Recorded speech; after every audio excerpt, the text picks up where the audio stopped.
Yo, yo, testing 1 2 1 2. Yo, yo, what up? Yo, Yo, man. man. I just sent Ray had called me, so I'm like I just dropped the link in the chat for him. And Freezy called me earlier. He said he wants to join too because he hasn't seen the movie in years. So he Yeah, said he might join also. He also doing a stream at like 9:30. But you gonna talk about the movie first and then the soundtrack? yeah, Okay, yeah. What happened was when I was creating when I went to StreamYard, I right. had no like my initially I wanted to like how you got to go, how you got to add destination, Yeah. and I didn't know that you had to uh, it has to be approved 24 hours before. Oh, that's how they do it Yeah, I was like, look, I was shocked. So then I tried to on go. on Streamyard. Yeah, Nah, you could set up a live stream at any time. You don't need to do it in advance. I mean, you you could know you could what? do it like that, but like if you wasn't like if you had planned this like out of the blue, you can do it out of the blue like with no problem. It's my first time using Streamyard, Right. so so that's why. You know what I mean? So I'm glad that uh, I'm glad that you offered to do it on here Yeah. because like I thought it was well, I'm sure it's as simple as just uh you know creating a link, but Yeah. but I think what I did, I watched a YouTube tutorial, Yeah. and whatever that tutorial said, it was the wrong shit, Bro, it's all good. yo, I did this review years ago with Reg, but we can't find the video. I don't know what YouTube did with the video, but we discussed the soundtrack and the movie. But cause I remember watching it on Tubi. Like I was telling Unc, I'm like, we did this during the pandemic, but for whatever reason, I don't know. We might have did it on somebody else's channel, and then like their channel got taken down.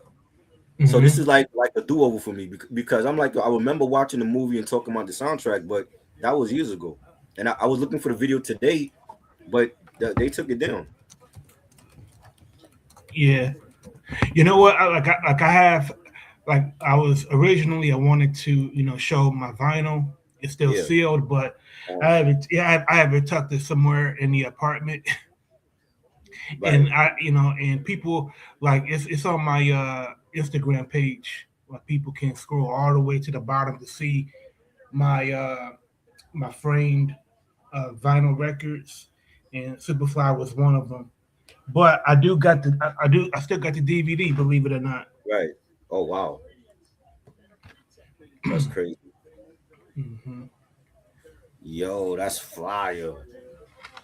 Yo, and the great thing about this DVD is that it also has a disc where uh, uh, they do on screen commentary. Right. Yes, I have it on vinyl, bro. yeah, with the flap. Yes, with the flap. This is the OG copy. Yep. Hell yeah. You know what I'm saying? I never got it on VHS or DVD. Like first time I saw it was like they used to show it on network TV back in the day, like ABC. They would show Hmm. they would show like late night movies like on the weekend, and then I end up seeing it on Tubi when I did the review years ago. But what happened was we did it on somebody else's channel, Hmm. and they end up YouTube end up taking down his channel for whatever reason. So he had to restart his channel again. But like all that content that we did, like he lost it. You know what I'm saying? Because I'm Yeah, like, well, I remember watching it on Tubi. They had it on Tubi. I remember watching it, and I remember talking about the soundtrack. But I'm like, that was during the pandemic, and I couldn't find a video. yeah, But they had took down his old channel. That's what happened. yeah. It might have been like a copyright strike if there was music played, but But we didn't play the music. Something happened oh, where I don't know what happened with his. I remember him telling us about like they took down his channel. He had like a movie channel that they took down, and me and Reg had did like some streams on there, but he lost all that content, so he had to restart his channel. But I was like, yo, I remember watching the movie, and then we had discussed the soundtrack, but it's all that is gone. You know what I mean? And So I remember when I would see it on TV, like on network TV.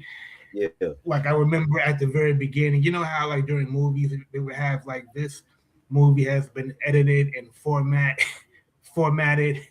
for length. right. You know, they had like a disclaimer, and I Uh, remember seeing it on TV at first, not knowing that certain scenes were removed, yeah, and then seeing the full movie, and then being surprised that there was extra scenes and extra dialogue. right. It's crazy. Yeah, man. So you want to start it off with the movie? I'm gonna send link the I'm gonna send Ray the link. I dropped it Yeah, in the chat, but I don't see him yet. But I'm gonna send him the link in his DM or whatever. and and by the way, this disc, it has uh, on-screen commentary by Dr. Todd Boyd, and it All right. has a behind-the-scenes Oh, this section. this on this here. Unc, what up, bro? What's going on? Salute, salute, salute, Salute, salute. man. Got a bunch of stuff. Salute. Rock, man, hey, Mr. Rocker Badge, what's good, brother? Yes. Good to see you, man. Hey, good to see you, boss. How you been? Yo, man, I'm feeling good. I feel much better now that my cold is gone. Yeah, I And see you out here looking fresh. I see you. yo, hey, you look like you about to go on a trip to Hawaii. Indeed, sir. Indeed. Salute, Mark Nash. What up? You just need a pina colada on a beach somewhere. Yeah, man. Yeah, man. And very, very excited and honored to be here, man. Thank you for the invite and the hospitality. Man, I appreciate that. This is going to be a great, great conversation. Yes. From my perspective, just listening to what you gents have to say. So I'm excited for the opportunity, man. No doubt. Yeah, man. That just that logo right there, with on that flap, that is so iconic, Yeah, man. and and that was branding before branding was even Facts. invented. Facts. The OG vinyl, man. Oh, vinyl, bro. You know what I mean? The OG vinyl. You already know, Unc. Yeah, You man. know what I mean? Yo, man, I remember seeing that Uh-huh. record in all my relatives' house. Everybody. Yeah. Facts.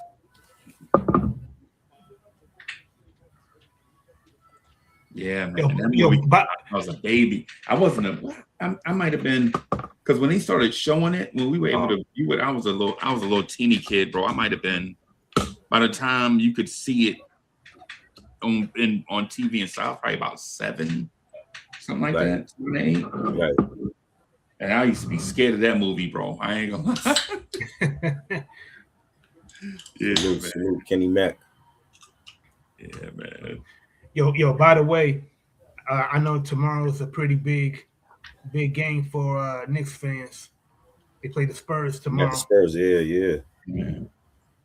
Yeah, that's Yo, and I remember like Monday when we played the Spurs, we got all kind of jokes cracked on us, like Cade ain't an MVP no more. Wimbiana just took it from him. Yeah. Man, just wait till y'all play the Spurs, man. Facts. Yeah, man. Ray, salute. Salute. Yeah, man. Oh, my bad, bro. I'm talking, forgetting I'm muted. Salute, fellas. Salute. Got everybody in the building. Got Uncle Freeze in here. Rock Bosh. I feel like a Wednesday night. Yeah, man. Yes. What up? What's good, fellas? Yo. You got a part. I'm about to get stationed in a minute. I just finished working out, so I'm outside right now, but I'm about to be inside in like 10 minutes. Right. You know what I'm saying? So Black Caesar.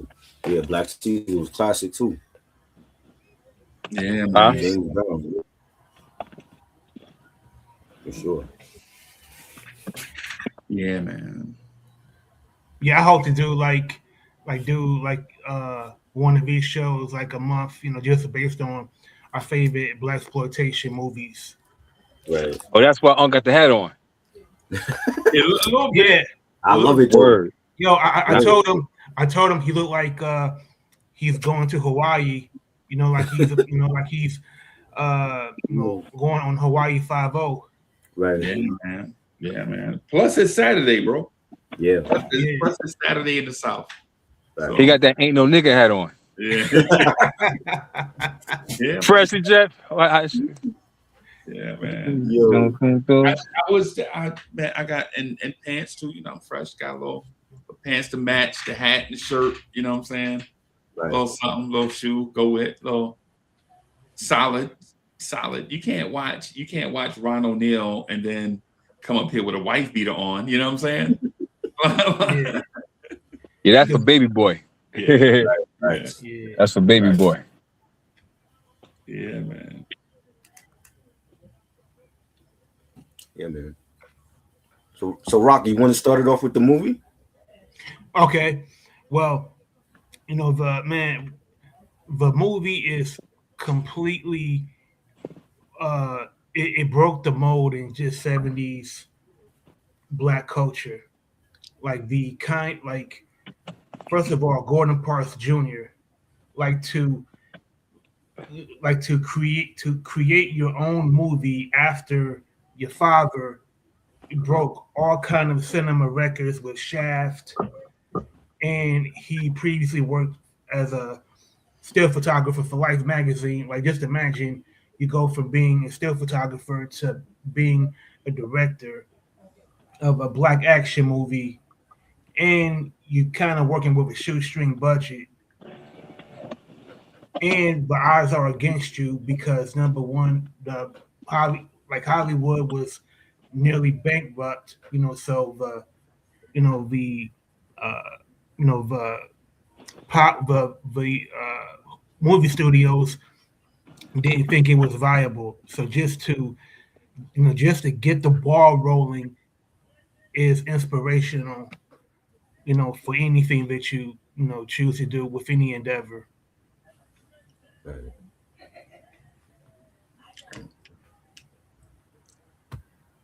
I'm not gonna lie to you, man. I think the movie, the story itself is well written.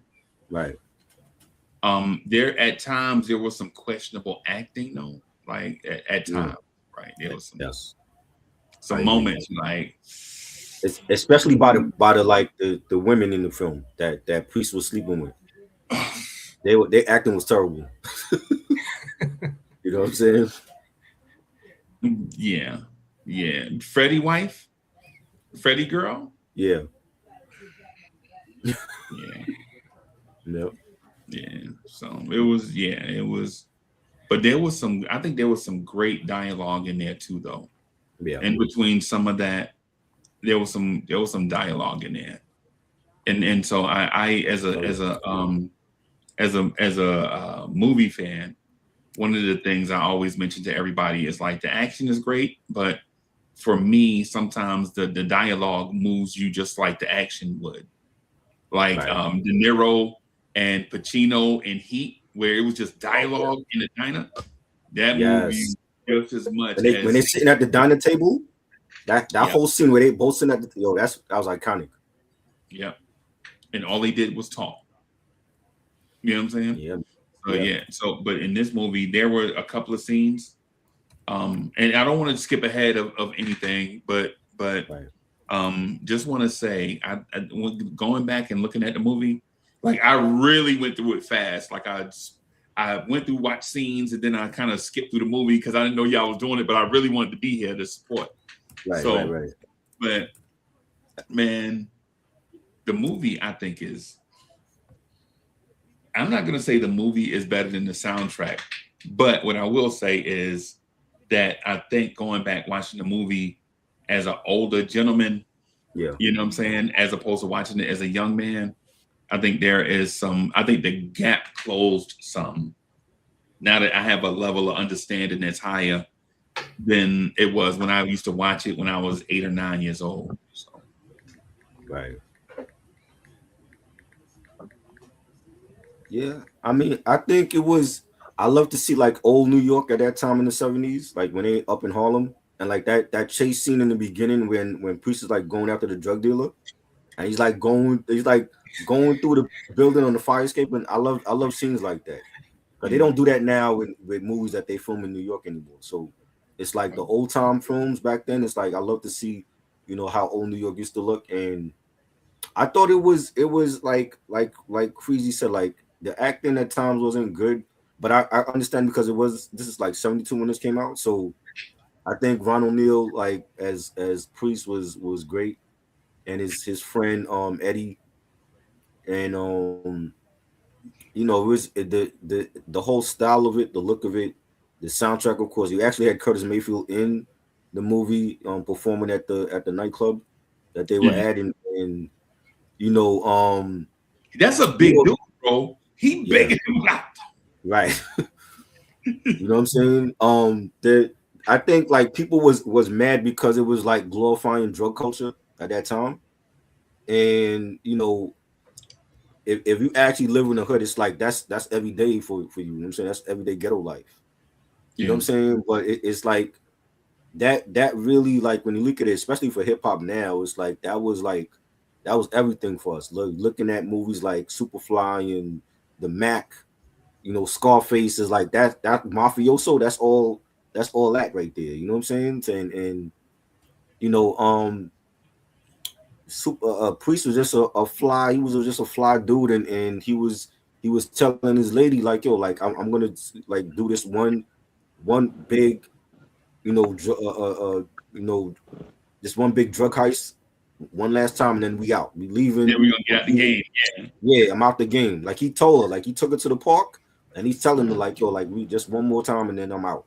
And then you had like the corrupt cops that was after him, and they were like really trying to nail him. They're like, yo, like we're gonna make sure that you taking the fall. And he had one of his boys like snitch to the cops on him, and then they beat him up. And you know what I'm saying. So I thought it was like a for that time it was a good movie. You know what I'm saying.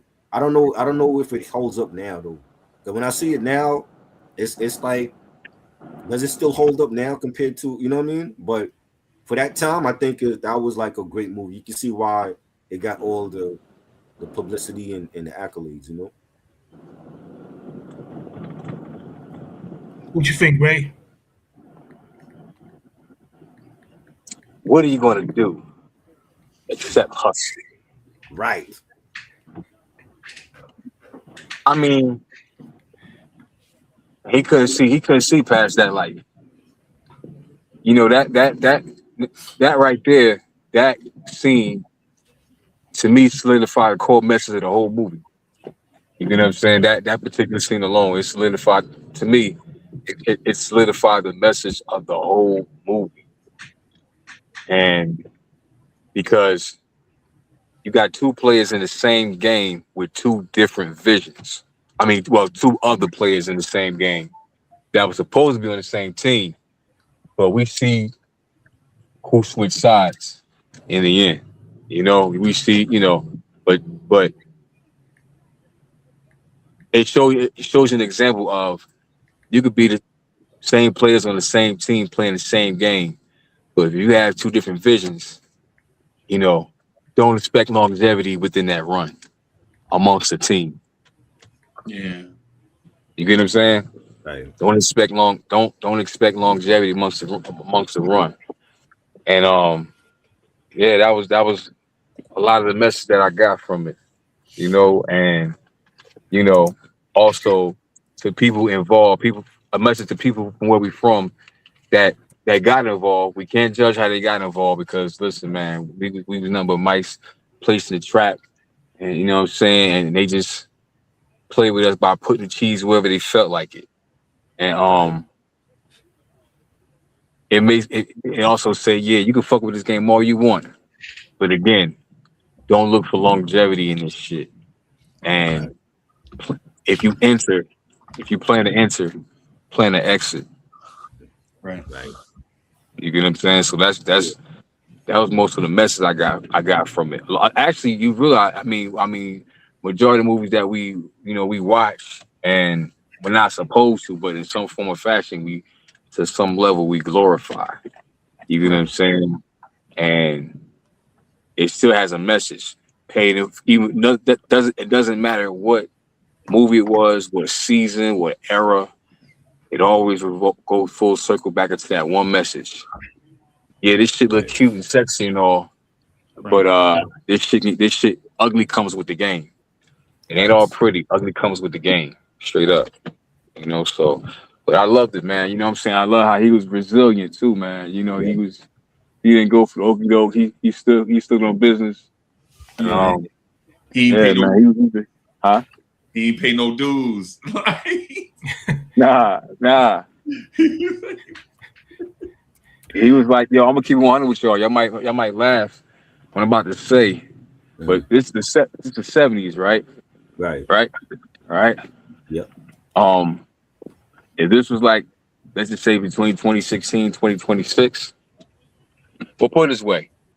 In the 70s, in the 70s, I consider him the ghost of the 70s. Say that again. I agree. I consider him the ghost of the 70s. I agree. Mm. Yeah.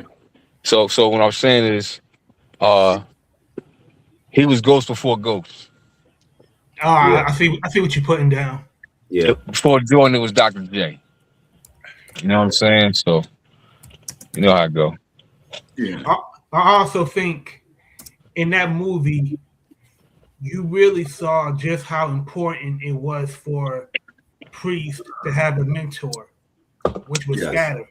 Because Scatter, he did what the old time gangsters did, which was mold a younger gangster to take over the business. To learn the trade, learn how to run your own crew, learn how to negotiate, prices. Know how to use your suppliers. How Right. to,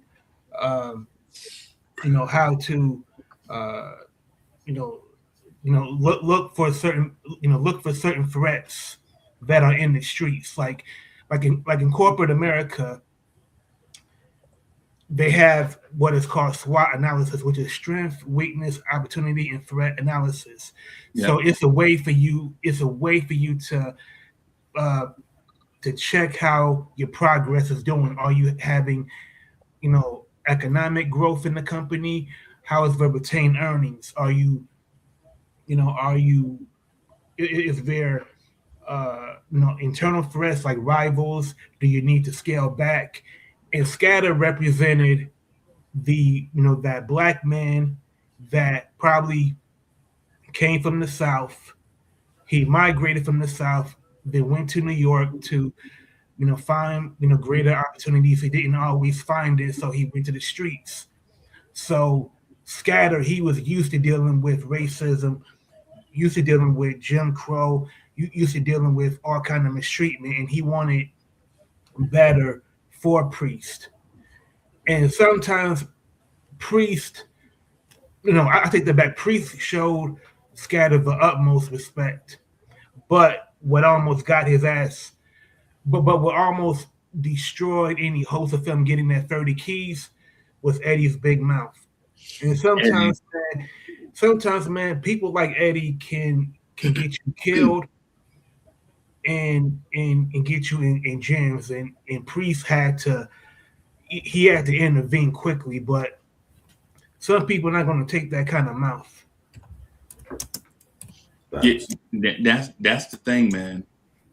When you're dealing with people who don't care whether they live or die, it don't matter. In certain situations, they don't care. They don't have a. When you're dealing with, like, he wasn't a live wire like we know him Like he wasn't a Bishop type live wire, Mm-hmm. but he was comparable to, because everything is like, man, every confrontation, I don't care if I live or die. Like even if he didn't say it, you got the sense, right? And so when you watch it, you're like, man. But one thing what I will say, and y'all know I'm totally confident in myself and my masculinity, but Ron O'Neal is a handsome motherfucker. Yeah, that movie was clean, boy. You hear me? Like every outfit, it didn't matter what occasion, when they was sitting at them little TDS tables at the bar, or whether they was out in the street or the back alley or the dock where he about to get popped or whatever. That Joker was clean, boy. Have on them double-breasted joints. And I'm like, yo, that man had a fight scene and that man walked out of there with his hair perfect. That is what you call a player right there. You hear me? Try. That man was clean. When he was jogging back to his Lincoln to peel rubber to get out of there, not one hair out of place, bro. Facts. You know what I'm saying? And he's the only one that had like all the love scenes in the film. He had like all the beautiful women in there. Yeah. Black, white, he didn't care. Yeah, bro, that man. Yo, that bro. Ghost before ghost, like a ghost before ghost. Yep. Yeah, bro. I'm looking He at had this. all the women. Yep. Yeah. Ghost had all the chicks. Yep. I'm looking at my man. I'm like, yo, this dude is. I forgot about that in the movie. There are plenty of movies where the lead man is a handsome guy. Lady Sings the Blues, Billy D. Williams with the pinstripe suit on at the top of the staircase. All this, you know what I'm saying? All this, right? It's like plenty, but man, Superfly, bro. Every scene, bro. Like when he was like, and your thick leg daughter. And you can see his suit. That man's suit ain't even moved. You know what I'm saying? I was like, yeah, man, this dude is clean, boy. You know what it was, Freeze? Like Priest had leading man qualities. Yeah. Like if he had greater opportunities in Hollywood, he could have been like a leading man. And I think that's why so many people connected with Priest for character. Yeah. He's debonair. He's good looks, very striking appearance. Yeah. He's very, like his build is very athletic. You know that he knows how to take care of himself as far as the hands, and he knew karate.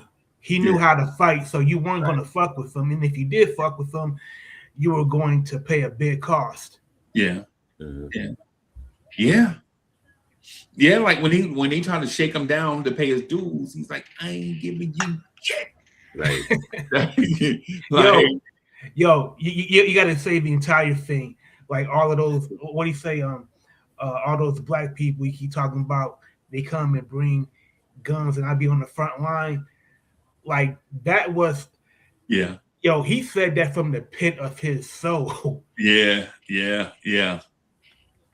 And those militants, they look like the kind of people that would shake down. They call themselves shaking down drug dealers to get rid of, the poison of drugs in the community. But they were really just, shaking down criminals just for them to pay a street tax. Yeah. And it's also, and it really showed just how in the black community, even with liberation movements, like there's always those people that that go left and they want to exploit situations that are meant to be altruistic and selfless. No, I agree with you.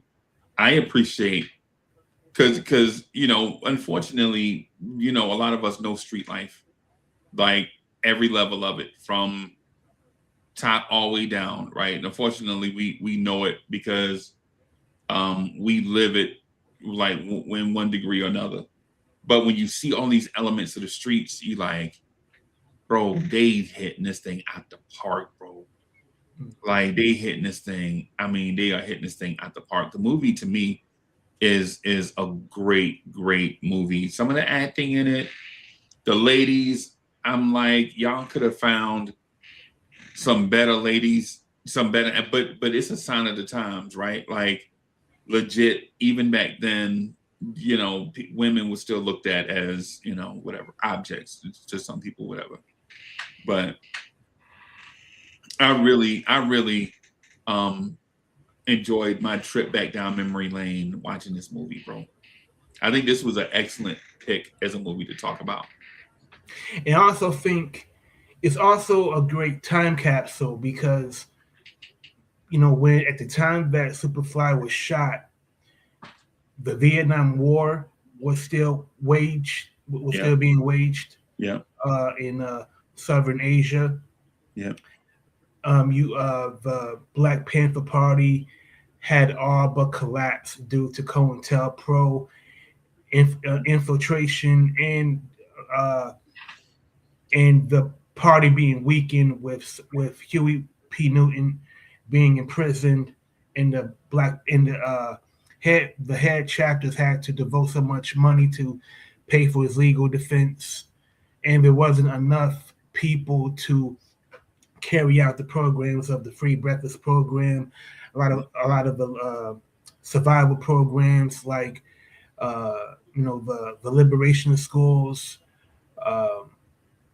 and things of that nature, and what was happening in Black culture, like when I see that movie, like I just look at the environment and just see, urban renewal, like just how much of a failure it was to have, for example, Robert Moses planned to have like the freeway cut through all of those urban neighborhoods, and you see just how dilapidated and just how dirty the streets are, and how there was so much hopelessness. Right. And then when you see all of that blight, then it explains why, there's so much, addiction, so much, poverty, and so much, street gangs.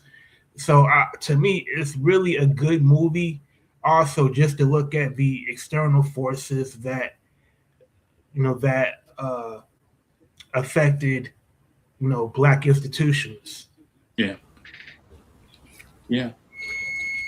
I think that's well said. As a matter of fact, it's basically the same way I'm feeling about how as a kid growing up in those, like, and I'm gonna say this, I'm not gonna say this as a shame story, or like I don't want nobody pity, or to make it seem like my parents wasn't doing their very best.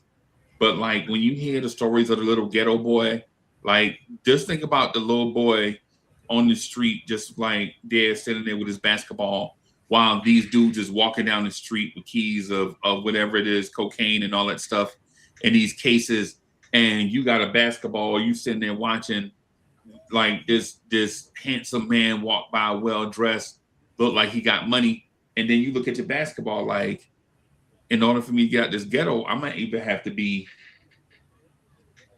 Kareem Abdul-Jabbar, or I'm gonna have to be Ron O'Neal.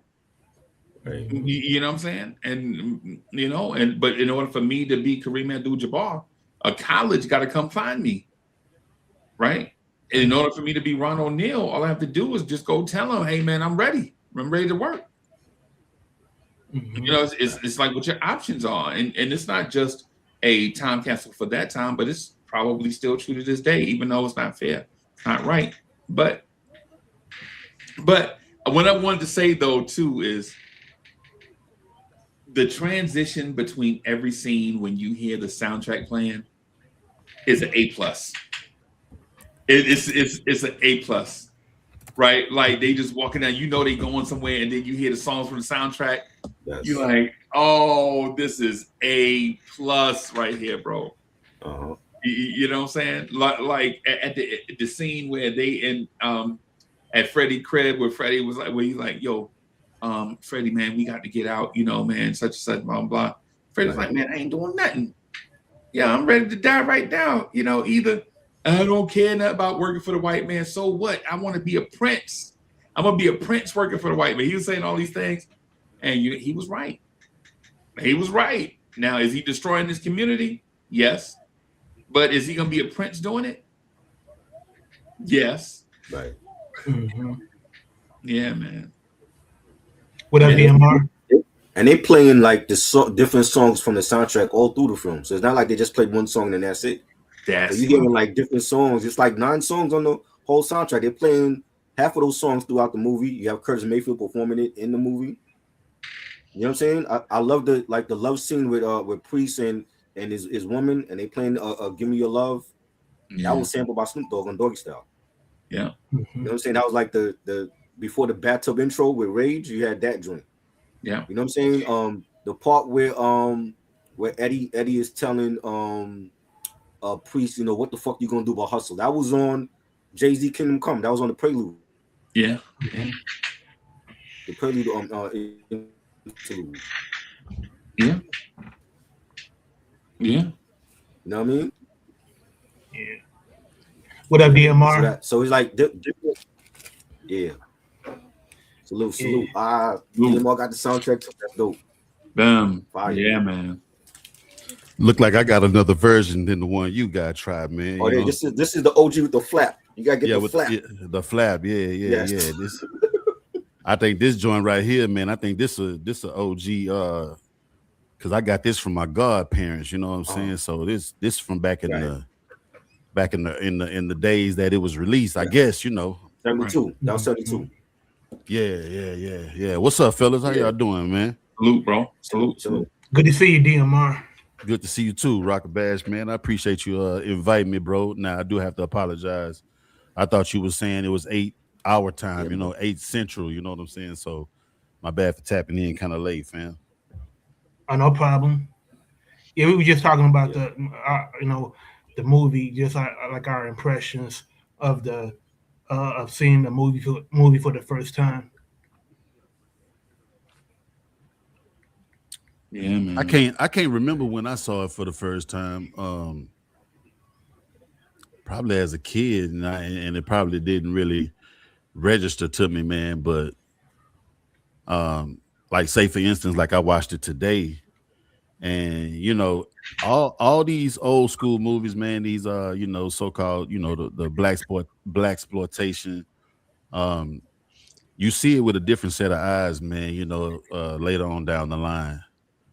You start looking for other things in it instead of just the action parts and the parts that people used in songs and everything. Now you into the whole plot of it because you're more mature, you're older, and you see it with a different set of eyes, man. Like this, it hit different now at this time of my life. Watching it now with him, trying to get out of the game, as opposed to right all the other depictions we see, man. People trying to get in the game, people trying to go as far as they can go with this thing, and all the Scarfaces and the New Jack Cities and stuff like that, man. This is like the godfather of our culture, you know what I'm saying? Like the man trying to get out of the game. Right. And leave on a positive note. I mean, yeah, he may have did some things to get to where he trying to get, did some dirt, but he's just trying to get where he was getting, man, so he can make his move.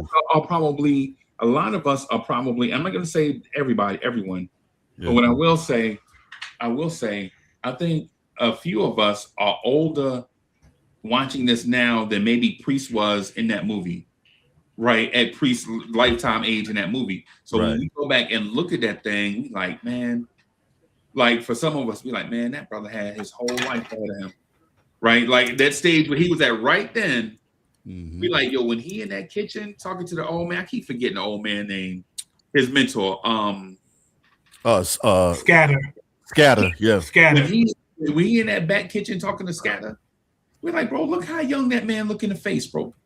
Yeah. That man look young in the face. Like, bro, he could legit get out the game right now and live a whole nother life, like a whole nother 50 years. Still had his hairline and everything. And everything, bro.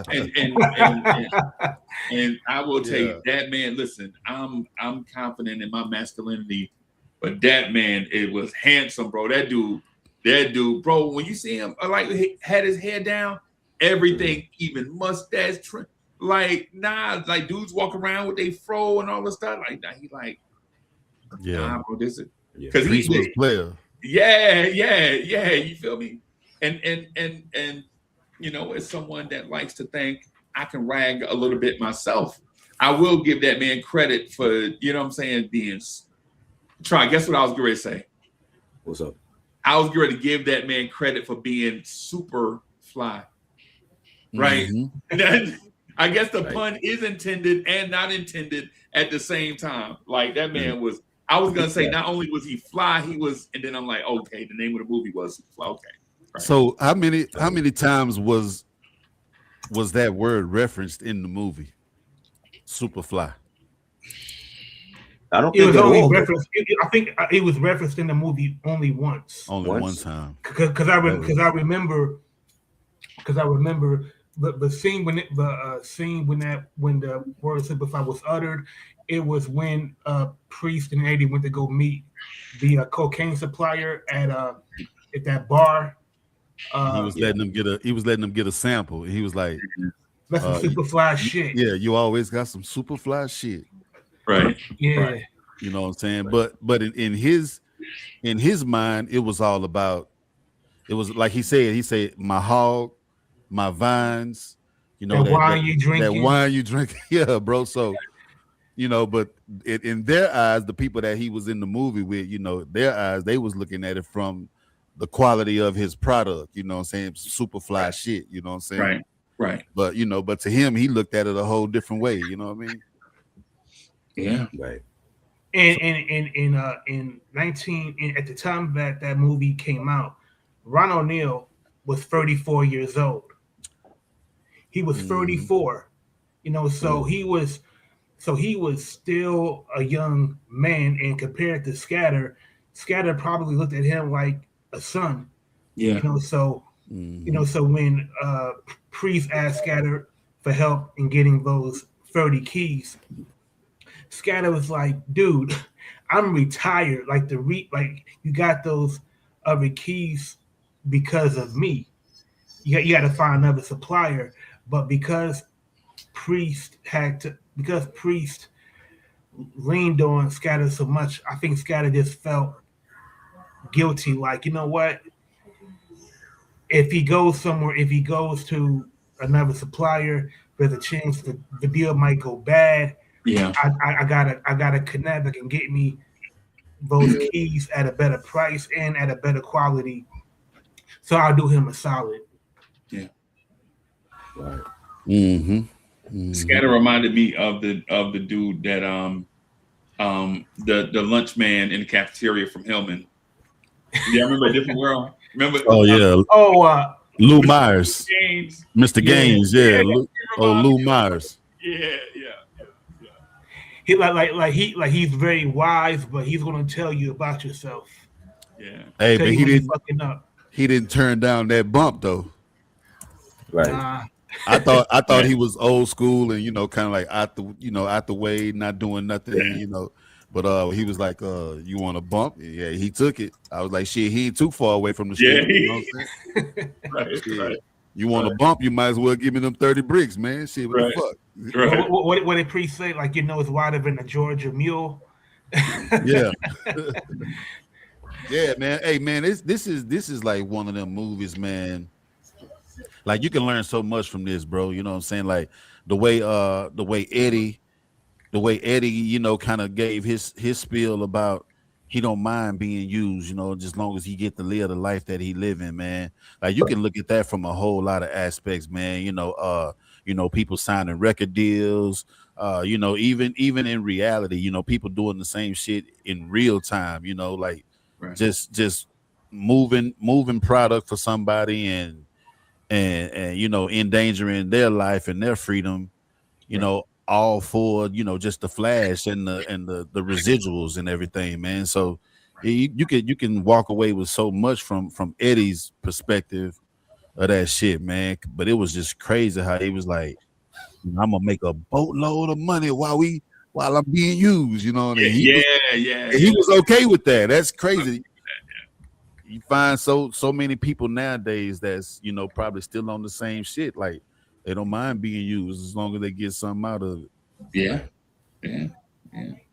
And I think when Eddie and Priest got when they got ambushed by the police, once Eddie heard that he'll get a line of credit, meaning that the dope that they sell, they'll have they can get as much as I think like 30,000, and then you flip that, and then you keep whatever is left over. Once Eddie heard that, whatever Priest told him at the very beginning, it went out the window, and Priest could see it, and that's why Priest was looking like he was looking so perplexed, like, dude. Yeah. Right, he gave him a look. He gave him a look like, are you fucking kidding me? Yeah. But how many people do you think would be okay with the concept of whatever we can do in 4 months, imagine what we can do in 4 years. Yeah. Man, that's like a blink to some people, and they'll go for it. They'll jump on that deal, man. Okay, well, let's do it then. 4 years, and I'm out. But look at what could happen within that 4-year span. But on the other end, 4 years can go by so fast, depending on how fast you're moving, and the time can go by fast. But still, all in all, man, you still putting yourself out there for much longer than you actually planned to. Right. And in the drug game is like the stock market. Well, like the volatility of the stock market, it is so much because like one day, stock in one company, may sell, at $100, and then it may sell at $2. Same thing with the drug game. Like he's thinking, okay, I can make this much money in 4 years, but in 4 years, cocaine may not be selling as much. That's there right. Might be other drugs that enter the market. You might face greater competition because of how much the profit margins are in dealing with this much dope. I got a question. I got a question, Rocker Badge. So, how much is a brick of cocaine in Detroit? I'm not about to say that. I'm just fucking with you, bro. I'm just fucking with you. But we was Cher and I, man, we was watching this, and we was like, she was like, "It's 10,000 a key. Is that good?" I'm like, "Hell yeah, that's good." You know what I'm saying? I mean, 10,000 back then is like, that's wholesale. And think about it, that's the product. I mean, that's the quality of the product and a good price. And like you said, you get to step on it like Sammy Davis Jr. You know what I'm saying? I'm about to say about 10 times. You can turn one into 4, and then that go 40 G's off of one brick. You know what I'm saying? So you can pay the crooked cops back, and leave town like Sugar Ray and them did in Harlem Nights. You know Harlem Nights. Right. Get your bread and skip town, man. What's up, Ray? What's up? Speaking of Sugar Ray. What's going? Ray Lansky on here. What's good? I had to get back, get situated, and get right.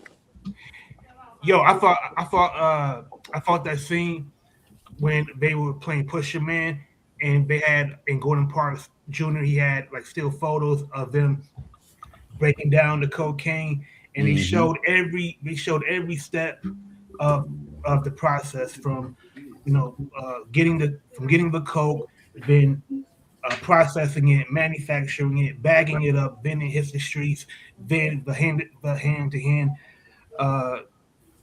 sales. Like he showed every process of the trade just with still photos, and I thought that was not just great photojournalism, but just great movie directing. Right. What do y'all think about that? I think there is a level of shock value and encapsulation. It's like to the world who had never seen such a thing, you see this and all of a sudden you're shocked. Like when you hear NWA's first album for the first time, and maybe you live in Indiana, right? And you hear NWA for the first time, right? Or maybe you live in Newark or Detroit or Chicago or Philadelphia or Baltimore, Atlanta, and you hear NWA for the first time, and you like, yo, they got this going on here. But you didn't know that because you think everything is so localized, but you're shocked into a thing, right? But that's what I thought for one. Two, I felt like in that moment, and this is gonna sound crazy to say, I'm gonna just say it out loud though. In that moment, it flipped. That movie chose to flip the role from you being the viewer to you being in the place of Priest and everyone in that moment, so you can experience the danger of what they were about to face. And so when that sense of danger heightens, it draws you more into the movie. And the more you get drawn in, the more you realize every step they take is a dangerous one, right? And then now you're in that process of thinking about what your next step is, but you're not the main character. You're the viewer, but you got thrust into that just by this scene.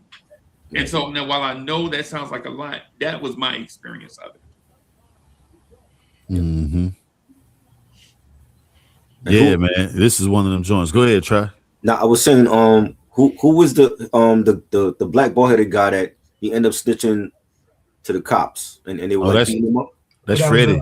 Freddie, okay. That's Freddie, man. Yeah. Freddie's dead. Yeah. Yo, but you could see what Freddie was about to crack, because like when you take that much disrespect, I don't care who it is. Like at some point you got to stand up for yourself, and the more Freddie got. I mean, like remember that scene when Priest was talking to his other dealer, the guy in the gray suit with the black turtleneck, and they talking about Freddie while Freddie is in their presence, right?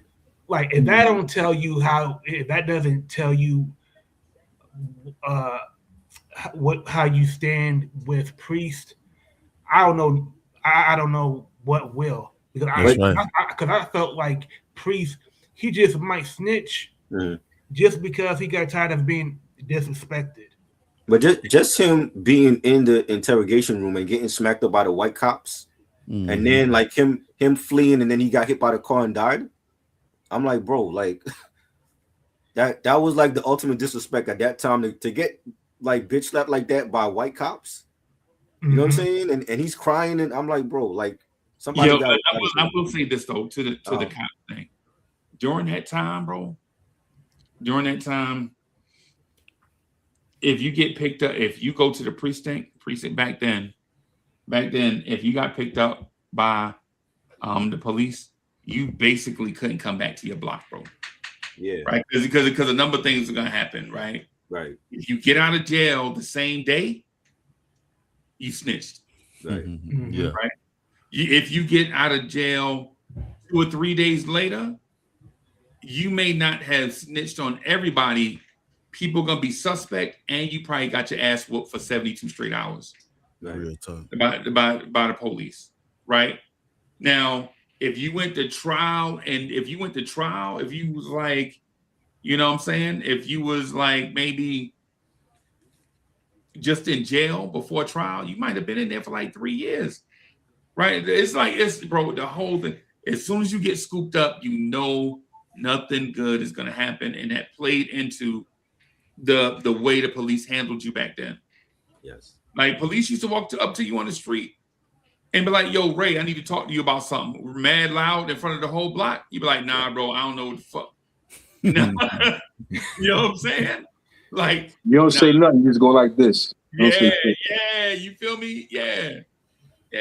Like, I want to talk to my lawyer. Right, like man, we're out like around us. They were like, "Yo, kid, come here. I gotta ask you a question." Man, we just walked the other way, bro. Like that right there is the reason why they stopped the stop and frisk law. Remember when we had made the Blasio, and they stopped it because they had like cops come out of nowhere and run up on you like, "Yo, where's your ID?" Right. Stop that. Yeah, invading people's basic civil rights. Well, that's crazy. Yeah. You know. Yo, Yeah, Ray, before we continue, I just want to say this. Ray, real quick, man, on Echo and Essence, bro, we did a joint, man, about a week ago. That joint is blowing up on my channel, bro. Yeah. Alerts down, bro. It's crazy. Last time I checked, I think it was at like 1,800 before I talked to Try. It was at like 2,000. Yeah. And I just walked in here, bro. It's at 2,400. Yeah, I'm about to run the numbers up on TikTok too, because for some reason, when those clips go on TikTok, it pretty much run up. Yeah, man. I appreciate it, man. This is the second round that happened so far. The first one was with Rich, and I believe the right after this one, the one with movie Impulse, Nick and them. You know what I'm saying? And Try Broke. I just got the clips for that, but yeah, that's what's up, bro. I appreciate it, man. And we got to get back to the lab on the show too. For what he's doing down in Houston, Texas, is needed for the culture. We got to get him on the show. Okay. All right. So y'all know I'm in sales. Y'all know I'm in sales, so I work from 8 a.m. to 8 p.m., bro. Yo, I don't even take no lunches, bro. That's Monday through Friday. That's why I missed the show Wednesday, bro. Got to get these hours in from between now and early May, if that's what it's gonna be like. So we just have to plan it better. Just plan it out. Not plan it better, but plan it out. So whenever you're ready, Dame, like you always welcome on the panel with us. No doubt, man. I appreciate it, bro. I appreciate it. What y'all do on there? What be like? I mean, we talk lifestyle, we talk culture, music. You know, that's why we have to get Ray on, so that the audience on Echoes and Essence, they could get familiar with what he's doing, and then when we bring you on, they can get familiar with what you're doing. All right. Yeah. Is it a live stream like you do? Yes. You do a bet. YouTube. Yeah. Sounds good, man. It'll be a pleasure. With Ray, because with Ray had me fight in the air like Trey, Boys in the Hood living room, because I've been trying to get him off for so long, right? But we finally did it, and it was like, it's amazing, bro. Like all the feedback, the ladies love it, bro. Yeah. Who is Ray? Hey, tell the ladies I appreciate it. I appreciate it. Hey, ladies, hey, I appreciate it, ladies. That boy Ray Lansky. Hey, yo, my mom, I want to shout out to my mom, man. And my mom, this is coming from my mom. My mom and one of my bros from the Sandbox. They saw it the same day. Right. They liked the interview, but they wanted me to give a shout out to y'all too. You know what I'm saying? So that's what I want to say. So I'm glad I got the opportunity to say it. I was going to say it Wednesday, but being I remembered, I want to say it now. So for my mom's saluting both of y'all for that interview. She liked it. Yeah. She loved it, actually. You know what I mean? She never I'm not saying she hasn't watched my content. She does, but I don't talk about it with my mom. Like, you get what I'm saying? It's my mom, right. But she loved it. Word up. Yeah, man, no doubt. Thank you for that, man. I appreciate it. Yeah, her and my bros from the Sandbox. Yeah, y'all did a great job, bro. Yeah, appreciate it. Yeah. Yeah. So you know what that means, right? What does that mean? Like De La Soul, we got to run it back. Oh yeah, for sure. You know what I mean? Not now, but Yeah. But yo, Dame. Matter of fact, now I let you know what? I let Dame talk. We're gonna talk behind the scenes on this one. Temple of Hip Hop. But we gonna I plan on being there. Yeah. Right in the building with you, man. Yep. Yeah, man. So, Yeah, man. so yeah, man. But hey, yo, real quick, I don't know if y'all are done. I just want to say one more thing about the Superfly. Yeah. Like I said, man, to me, like I said, Superfly was one of the pioneer of black street culture content. You get what I'm saying? Like without a lot of what we grew up on and what we see today, was core influenced by Superfly, bro. Real shit. Mhm. That's Yeah, Yep. man. And again, the issue in one perspective, even though so what he was hustling, right? Because he's a black man hustling, because of course, white men hustle too, but they got away with the shit, right? Of course. But as a black man that hustle, right, it shows you from the very beginning, because that's the era where, they flooded the drugs in our neighborhoods, and he showed you that you could just be a black man hustling and getting fast street money. You had to be mental first, right. and move strategically, and do it with finesse, nothing less. Because if it's something less, you're going to easily slip. You get what I'm saying? And that's how you got to play the game smart. Like they wasn't glorifying savage mentality. They were glorifying strategic, intellectual. You get what I'm saying? So what? We're selling drugs. You can't prove it because we move too smooth. Right. You get what I'm saying? So that's why, and again, don't expect longevity in the game. You gotta, like I said, as you plan to enter the game, you have to plan to exit in the game. You Exactly. have to plan to exit. You get what I'm saying? And he, the writers, whoever, they really stamped that as a message overall in that movie. Meaning, listen, we know what y'all going through in our neighborhood. We know, we know what we're dealing with, what we were brought into. You get what I'm saying? But this is how you play it. This is how you play it. Yeah.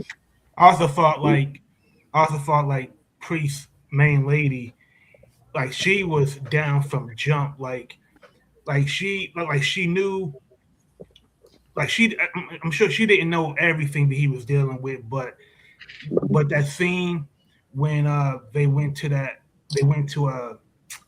I think Central Park, the Central Park scene where Priest tells his lady that he can't get a civil job, he can't get a 9 to 5 because he has too bad of a criminal record.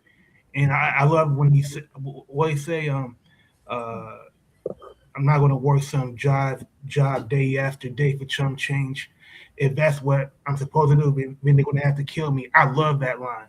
Like just how ambitious he was, and he wasn't going to accept, a he wasn't going to accept just living a standard life, just going through the motion. Like he had enough of that. So just the fact that he laid it out on the line, for her to understand, and then she committed to helping him execute it was, you know, I don't think that could have been better acted. Now, the question came up. Is 500,000 enough to just walk away from the game? Like is that enough? Like, so you gotta consider that it was 72, or I don't even know what year that they were trying to put it in, but it was released in 72. So let's just say the plot was 72 also. Uh, you know, 500,000.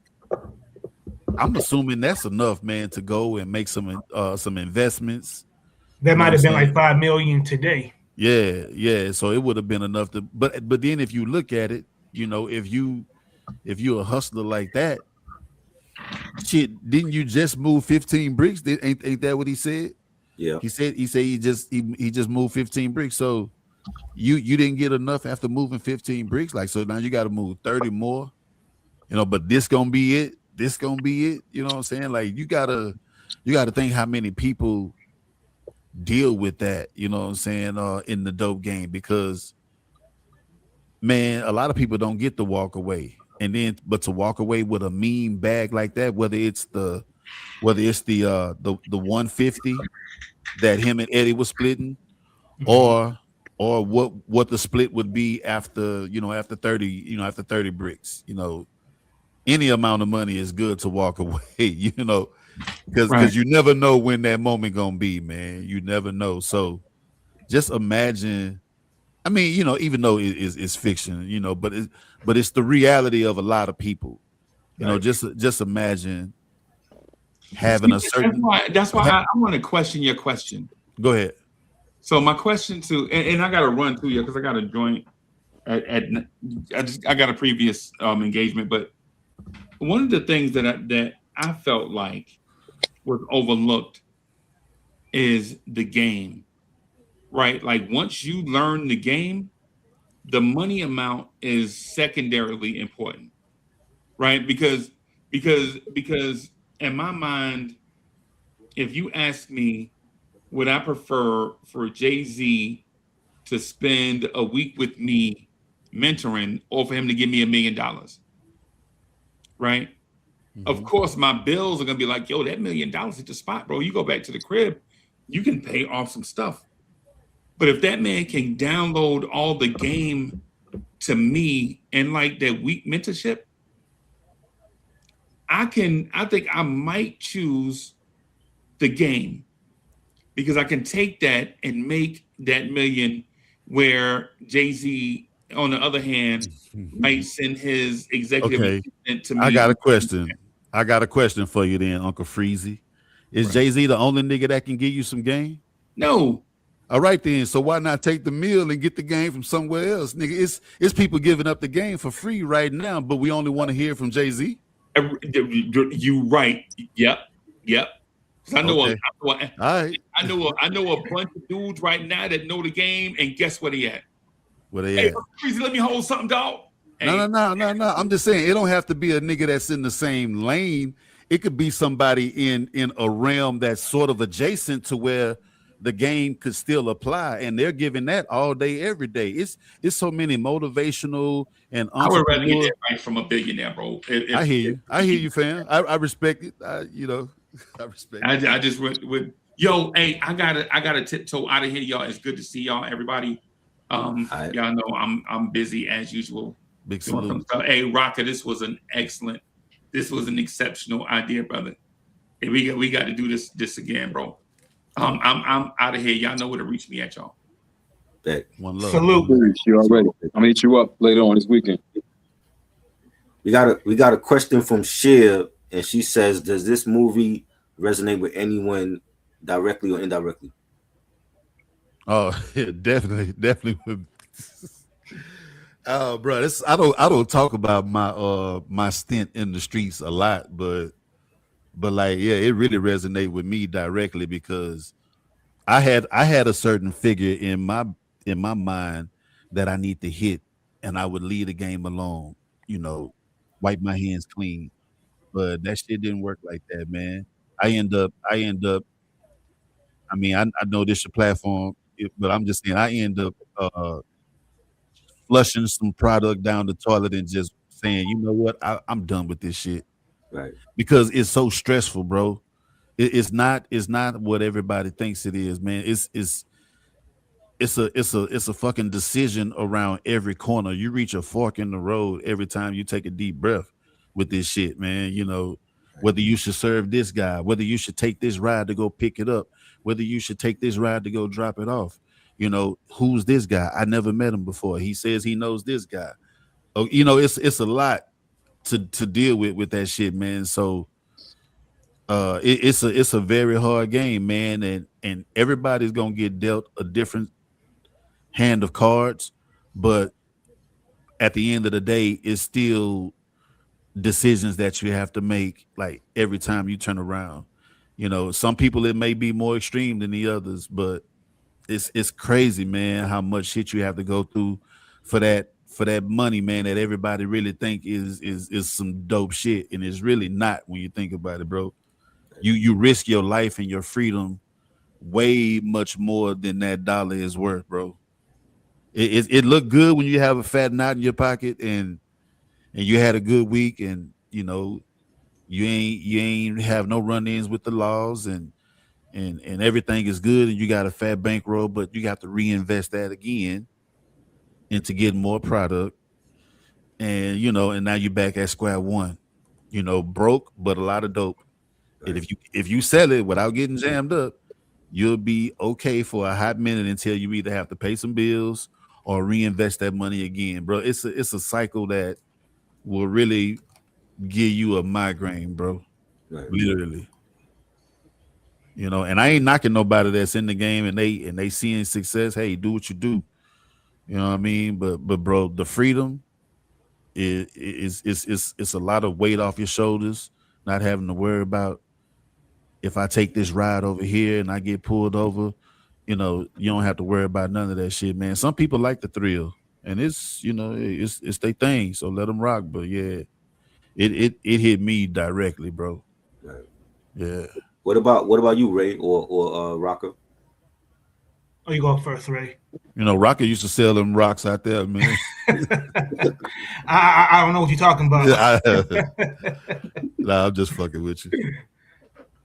I mean, there's a saying that you don't let your left hand know what your right hand is doing. Yeah. And when you look at the movie, the reason why it was important for Priest to leave the dope game altogether is because the more he would have been in the dope game, the more cutthroats you are going to encounter. Mm-hmm. And the biggest cutthroat was Eddie, because say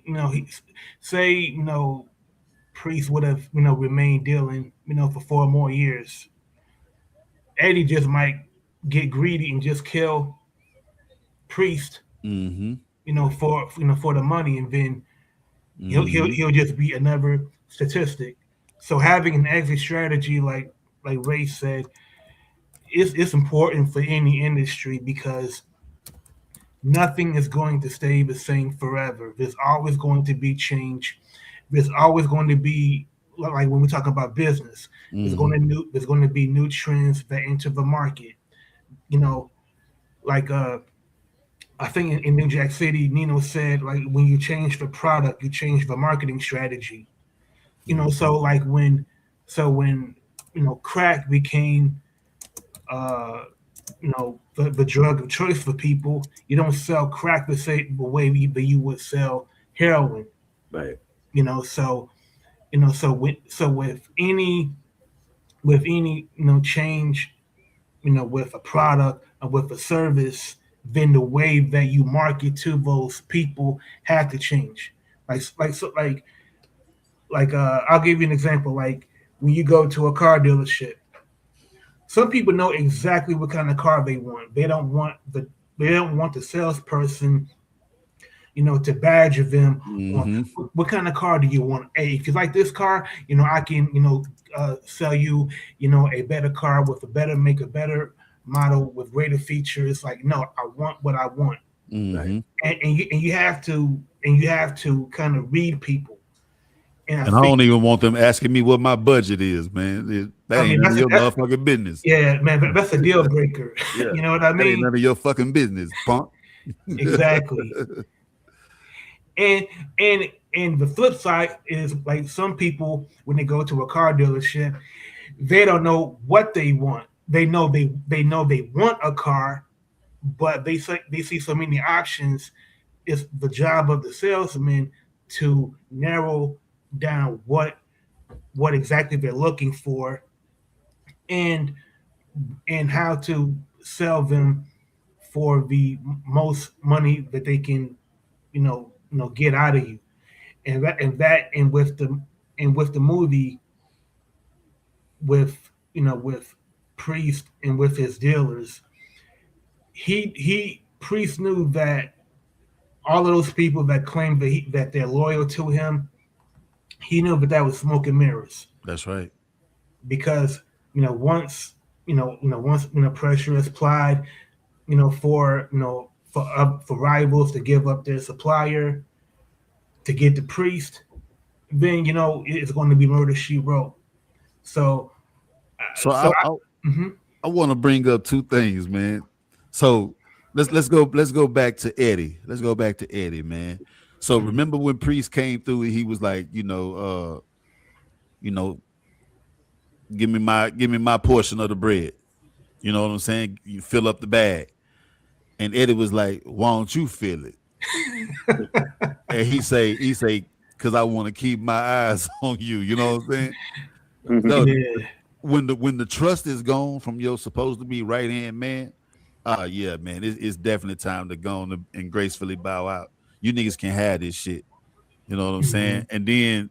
And then another point I want to get to, man, is that motherfucking Cadillac, bro. Why we ain't talking about the Cadillac, man? The El Dorado. Yeah, man. Let's talk about the Cadillac for a minute, man. Yeah. That bitch was clean, bro. Oh yeah. That was some fly shit, man. Like Yo, no pun yo, intended. yo, the El Dorado was longer than a New York City block. Yeah. So do you think that and that was East Coast, so it's a little. I mean, I don't know when the whole drop tops.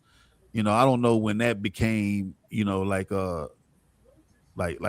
down south and West Coast culture. I don't know, but it was just a little odd to see the convertible, El Dorado in New York, Mhm. because think about the Mac, you know what I'm saying? And even though the Mac, he didn't have a drop top, he ain't had a drop top, but the Cadillac, it was real similar, you know what I'm saying? So it was kind of dope and a little ironic to see the convertible Cadillac, man, you know what I'm saying, out there in New York. Now I can see Rolls Royces and Right. and shit like that they probably had back in the days, man. But the drop top El Dorado, like that's something that we've adopted down here in the H. We've adopted Yeah. the drop top Cadillac. You know what I'm saying, with the elbows on it and shit. Right. Mhm. Man, that was some game changing shit for 90. I mean for 72. Right. For 72, that was crazy. Just imagine being in the theater or I was gonna say watching it on VCR, but they didn't have no fucking VCRs in 72. But just imagine seeing that shit at the theater, and when he leaving the white girl house, and he walking through the streets of New York, and he walk up to where his car parked at, man, and you see that damn hog sitting out there. As a Mhm. as a as a viewer, you probably like, man, what the hell is that? Mhm. 72, like, man, that was some space age shit. Right. And Yo, that like, probably inspires so many people, man, to become Cadillac lovers. You know what I'm saying? Right. Especially convertible Cadillac lovers. That See, that that see, set like off a trend. up here, like my grandfather had like older friends that they used to drive that. They used to drive the 4-door caddies and all that. And Yeah, the old Oldsmobile, the Buicks. So I used to see that as a kid, and then like watching Young T Raps and Rap City, we would see like the car shows down in Texas. They all pimp it out. yeah, So like the car shows up here at the Javits Center, we don't have cars like that up here. yeah, You know what I'm saying? They have like the whatever is new out on the line. That's what they present to the public. But like just watching the videos from UGK and Ghetto Boys and Swisher House, we see how yeah. y'all pimp it out there, and Man, then we like, we of course we the all LA about car. the yeah, we Yeah, all about the old schools, man. And yeah, the older the better, the bigger the better too. You know what I'm right. saying? Pause. mhm. That's That right. was some serious space age pimping. Yes, Yeah, sir. Yes, sir, man. Yeah. Yeah. So yeah, that was just a couple of things that I took away from it. Amongst other things, of course, man. Just the music, man, and the fact that Curtis Mayfield was actually in the movie performing at the juke joint. yeah. Mhm. It kind of puts you there, man. Hmm. Even though that shit was, I'm sure before all our time. I think we all Yeah, around the same age. yeah. That was before I was born. That Yeah. movie came out. Yo, like my father, he wore an afro too. He wore a big afro, and I remember like the way that he would dress is very reminiscent of the way that the men of that period would dress. With the Mhm. slacks, with the turtleneck, with the leather, you know, uh, uh, vines with Yeah, the the brown. blazer, like the leather blazer and shit. Yeah, like that was the height of the '70s black cool, and I would when I every time I watched the movie, they every man that dressed, they look distinguished. They look like they look like grown men. You know what I mean? Like, Mhm. does that make sense? Like, Yeah. is that like today where? Where you got fucking sweatpants and cargo shorts and shit like that. You Yeah, know, they like like like these were like 20, 21 year olds, 22 year olds dressed up like they was really like on Wall Street and shit. You know what I'm saying? Right. Like yeah, real slick, real slick. If we were to go back to those days, a lot of cats would be in trouble, man, because a lot of cats don't know how to put that shit on. You know what I'm saying? Right. Especially like mhm. that. Now they can do the urban clothing. They can, we can do that real well. But like tailor made suits and shit, and matching with the handkerchief and shit. Like these cats went all out back in the days, man. Like I think it was normal to have a suit and a hat on every day. Right. Yeah, with the brim hat, You you know had to have the a brim Mm-hmm. the suit lapels, the on your shit. slacks, the Yeah, the suited and booted, yeah, like suited and booted, baby. Facts. yeah, Shit. We I got a think comment from Shea. She said Cadillac was having trouble back then until they started marketing the black people as they start gaining wealth back then. Yeah, that's true. That's yeah, true. because more black people became part of the middle class. Right. Yeah. So they had more access to education. They start earning more money. They start, moving into better neighborhoods, Hmm. and thus people, wanted to have luxury cars that Yeah. reflected their lifestyle. A symbol of wealth. You know what I mean? Having a Hmm. Cadillac. Yeah, that's still my dream car right now to this day. You know what I'm saying? I still take me a 76 L Dog or a 76 Fleetwood Brougham. Oh man, please, bro. Yeah, I live in that bitch, bro, for real. You You got know, Luke you know Lewis what they said, say they market it to us, right? Like everything else, every other brand, they market to us. We make this shit pop. Look, right. Yeah. we listen. We can have a whole show about what brands and whatever that our culture made popular. That should be endless, Oh yeah. Facts. you know. So hmm yeah, Jay Luna said old school cars and lowriders are big out in New Mexico. So he lives out in New Mexico. West Coast period, man. Yeah. West Coast period. You know what I'm saying? Like the old school thing is that's like culture out there, you know. I don't know if y'all remember it was on the Ice Cube album. I think it was on Death Certificate. And mhm. it was the little kid was on there. He was like, man, when I grow up, man, I'm gonna have a what he said, I'm gonna have a 6'4" on gold Dayton's with a big booty bitch to go with it. You remember that? Yeah. I remember that. Yeah. Yeah, yeah, bro. Like that was the thing, man. Cats wanted old schools, Right. on the West Coast. I think they still do, man. Like Yeah. you can't be a West Coast G if you don't have no old school, man. Yeah. Yeah, the only cat like I want, right? Like an old school cat. The one old school cat like I will buy is the one my grandma had, yo. My grandma was like a straight gangster, yo, in her car, yo, chilling like that. Man, That J. Cole song, right? The one Yeah. that they was, talking about the the the Villas. Villas, yeah. Yeah. And I've been listening to that song a lot lately. I played in the car every day for the past since it dropped. Mhm. And even though the hook was originally from Outkast, right? Yeah. Me and you, your Mhm. mama and your cousin too. You know what I mean? Mhm. strip on Coming roads, coming up, up, slamming Cadillac Cadillac doors. doors. Yeah. Cause you That had to really slam them because them doors was heavy as they fuck, was bro. the shit was heavy as fuck, Yeah, you bro. had to actually slam them hoes, man. And my grandma used to have me in the back of the car. You know what I'm saying? And she's driving that shit smooth as hell, yo. I look back, yo. I didn't realize I'm grown now, so I realized she was chilling. Yeah. Yeah, She was Yeah, chilling. Yeah. You know what I living the mean? So life. you know what I'm Granny was saying? living the And life, baby. she ride by, boop boop. They be like, hey, white man be like, hey. Yeah, You know what I'm saying? cause they know Real how shit. clean that motherfucker is. Yeah. They respect And the shit was heavy as hell, man. Yeah. Yeah, I ain't gonna lie, yo. I was kind of tight that they sold that shit. Yeah, I don't know who the fuck or they did something. I was tight.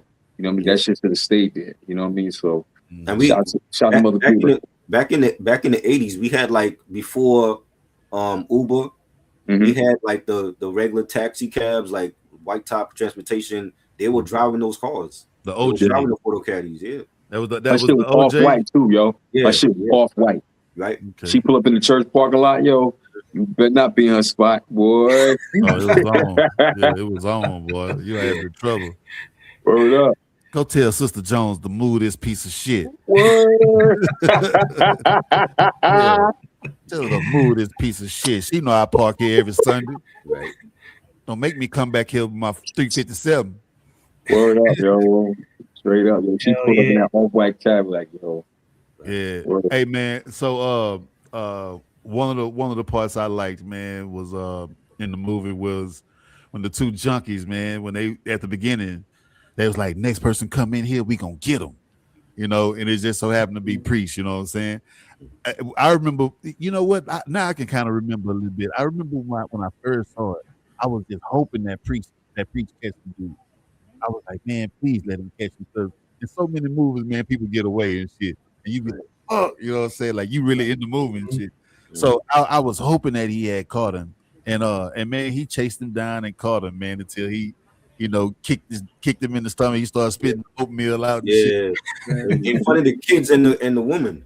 Yeah, and you know what? The crazy part is those kids were really all siblings in real life, for real. Oh, You know wow. what I'm saying? I think that mama was the mama as well. You know what I'm saying? That's I think crazy. so. Yeah. But did you see how she had the oven Yeah.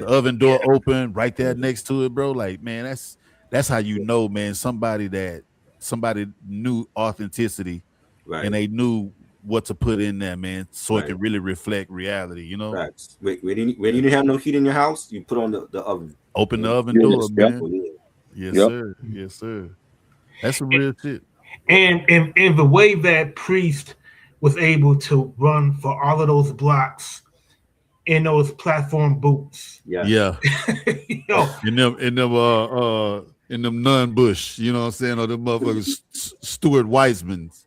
he was hella clean when he jumped that fence. Yeah. Oh, yo, that was some Olympic shit, bro. That was it, some Olympic shit for real. that would have won gold in the '72 Olympics. Oh, hell yeah. And did you see how his shit was just flowing when he was running, bro? Yeah. Like, that was the most perfect dude, man. That was the most perfect dude, man. And I asked Cher, I say, now how they able to get their hair wet and shit, you know, without having to get it done again? You know, whether it was a perm or a straightening comb or whatever. Yeah. Niggas usually run from water, you know what I'm saying, with hair like that. But him and his girl, they was in the shower, in the tub, and Yeah. you know, Smoking and shit, you know. Come on. Oh, who remember how much he said the weed was per ounce? $75. I forgot. $75. Rockabass. Oh, See, I know something about how your much? ass, Rockabass. 75. How much? 75 He said- an ounce, bro. But it's good. That's expensive back then, bro. Yeah. He was like, damn, where you get this? So where you get this from? Cuba? That's expensive. Nah, 75 man. an ounce in the 70s. Yeah, bro. Yeah. That was a bankroll. Yo, and you know, now that I think about it, I remember the only time Priest smiled was when he had that beer at the after hour spot. Can I Only get one a that- cold beer? Yeah. Yeah. That was the only time he smiled. Yeah. I like that part. He say, yeah, man, if I don't get my money tonight, that little pretty little woman of yours is gonna be on Horse Road. Yo, Priest, on. that's my wife you talking about. So what? Word up. Word up. You should have never fucked with my money, Freddie. Yeah. Real shit, yo. Yo, like that, boy. I learned. I mean, that when you allow another man to disrespect you and your wife, Yeah. boy, like I mean, at some point, you either gonna have to stand your ground Mhm. or just. I thought that was wild when I saw it back then, because like, dude, they're talking about him In while third he's person. there. Yeah. Yeah. Like, That let you know. Freddie wasn't allowed to speak until spoken to. You know what I'm saying? Yeah. Motherfucking priest and that other dude, that was like Denzel Washington and Chiwetel whatever his name is. You talked to what's the nigga name was? Oh, from American Gangster. From American Gangster. He said, don't nobody talk to me directly. You talk to Huey talk to me. You know what I'm saying? Oh yeah. Frank Lucas. Yeah. So that's how it was back then, bro. You couldn't talk to priests directly. You know what I'm saying? Even if you was right there in the room. Nigga gonna talk about you while you right there, but until you spoken to, then you can say something. You know what I'm saying? Oh, Freddie, man. Freddie's dead. That's what I said. Let me see if I can get that picture of Freddie right there. There you go. That's him. Yo, Freddie with the eye makeup. I never understood what scene that was from. I don't know, man. I want to say that's when that's not when he got beat up. Because he had like blood, but it looked like fake blood on his face though. And you know what? I think he could have took Preach. I keep saying Preach like I'm thinking about Cooley High. He could have took Priest. Yeah. Freddie was a little stocky nigga, man. Priest was a slim nigga, man. I think Freddie could have whooped Priest ass, man. You know what I'm saying? But the status that Priest had, you not supposed to touch him. You know what I'm saying? Regular nigga ain't supposed to touch him. Just like how he checked that one nigga. He was like, "No, man, you can't get my money and just let it walk out the door." Right. So that's when Priest turned around like nigga, you know what I'm saying? We got business to take care of, nigga. You know what I'm saying? Like when Priest said it, nigga, it's supposed to be official, like a referee with a whistle. Like, nigga, ain't nothing else supposed to be said. Nigga, we got business to take care of. I don't care how much money he took from you. You lost, nigga. And I'm glad you said that because Priest took karate, but karate moves that don't mean everything. Like Freddie, he was pretty stocky, pretty solid guy. Like Freddie had them brass knuckles. Yeah, and if somebody pisses you off so much and you get tired of getting disrespected, you could put a beat down on somebody no matter how much training they got. Damn right. Mm-hmm. Yeah, bro. Yeah, it's wild movie, man. Like wild movie, man. Even looking at it right now to this day, it's not so crazy, because most old school movies, you'd be like, oh, this shit is so cheesy. But it was really still a dope ass movie, man. You know what I'm saying? Gordon Parks put that together immaculately, bro. That's one right there. I think it's timeless forever, bro. Yeah. I do have one beef with the movie. At the very end, like that fight scene with Priest and Lieutenant Reardon's henchman. It was so badly choreographed. Yeah, with the sound effects. Right, and then you had like the slow motion too. I don't think they need slow motion for that. Yeah, like especially when Priest, threw that guy into the trash can, literally. Yeah. But the plot of it, man, and just the believability of it, man. Like it's a top notch movie, man. It's top notch. Classic. I like it. Yeah, classic joint, man. And then it's been so many excerpts have been taken from it. I even used it on one of my mixtapes back in the days, man. Yeah. I used some parts on my mixtape. But Dr. Dre and them, Warren G and them, they did a reenactment of it. It's so much from being like even who was that? Look like Rent Money. I think that was I can't remember who was it. Jeezy. It's like, the way you said it. It sounded like Jeezy. The way you said it. Yeah. I know. Ho put it on the. What album was that? I heard it on a couple of Kingdom Come. Kingdom Come out. Yeah. Yeah. I heard it a couple of times. A few people sampled that, but like, man, it's so much to take away, man. It's so much to walk away with from that movie, bro. And then the soundtrack is just impeccable, man. That scene when Priest went to Eddie's gambling spot, and my man questioned Priest's blackness. That was the first. Don't let the light skin fool you. That was it. That was it. Get your white looking ass. He said something. Boy, Priest turned around and pimp slapped that nigga. He looked like Priest. Yo, Priest looked like Dracula when he smacked him. Boom. Yeah, word up. And pork chop sideburns. Boom. Yeah. We got a comment from Cher. She said, "I like the irony that his name was Priest, like the parallel between his name and the actual definition of priest." Yep. Yeah. Yep. Yeah. For real. For real. It's crazy, bro. It's crazy. Like I think they did that on purpose, man, just to show the what they say, the duality. You know what I'm saying? Because he did have a decent heart. He was all right, nigga. He wasn't an old dog. It's nothing like that. He wasn't just killing just because. I mean, he was a level headed dude. I mean, he had a drug problem. He had a drug problem, but he was a level headed dude. He had ambition. He had goals. He wasn't prejudiced. Obviously, he had a white bitch and a black one. So he was a cool cat.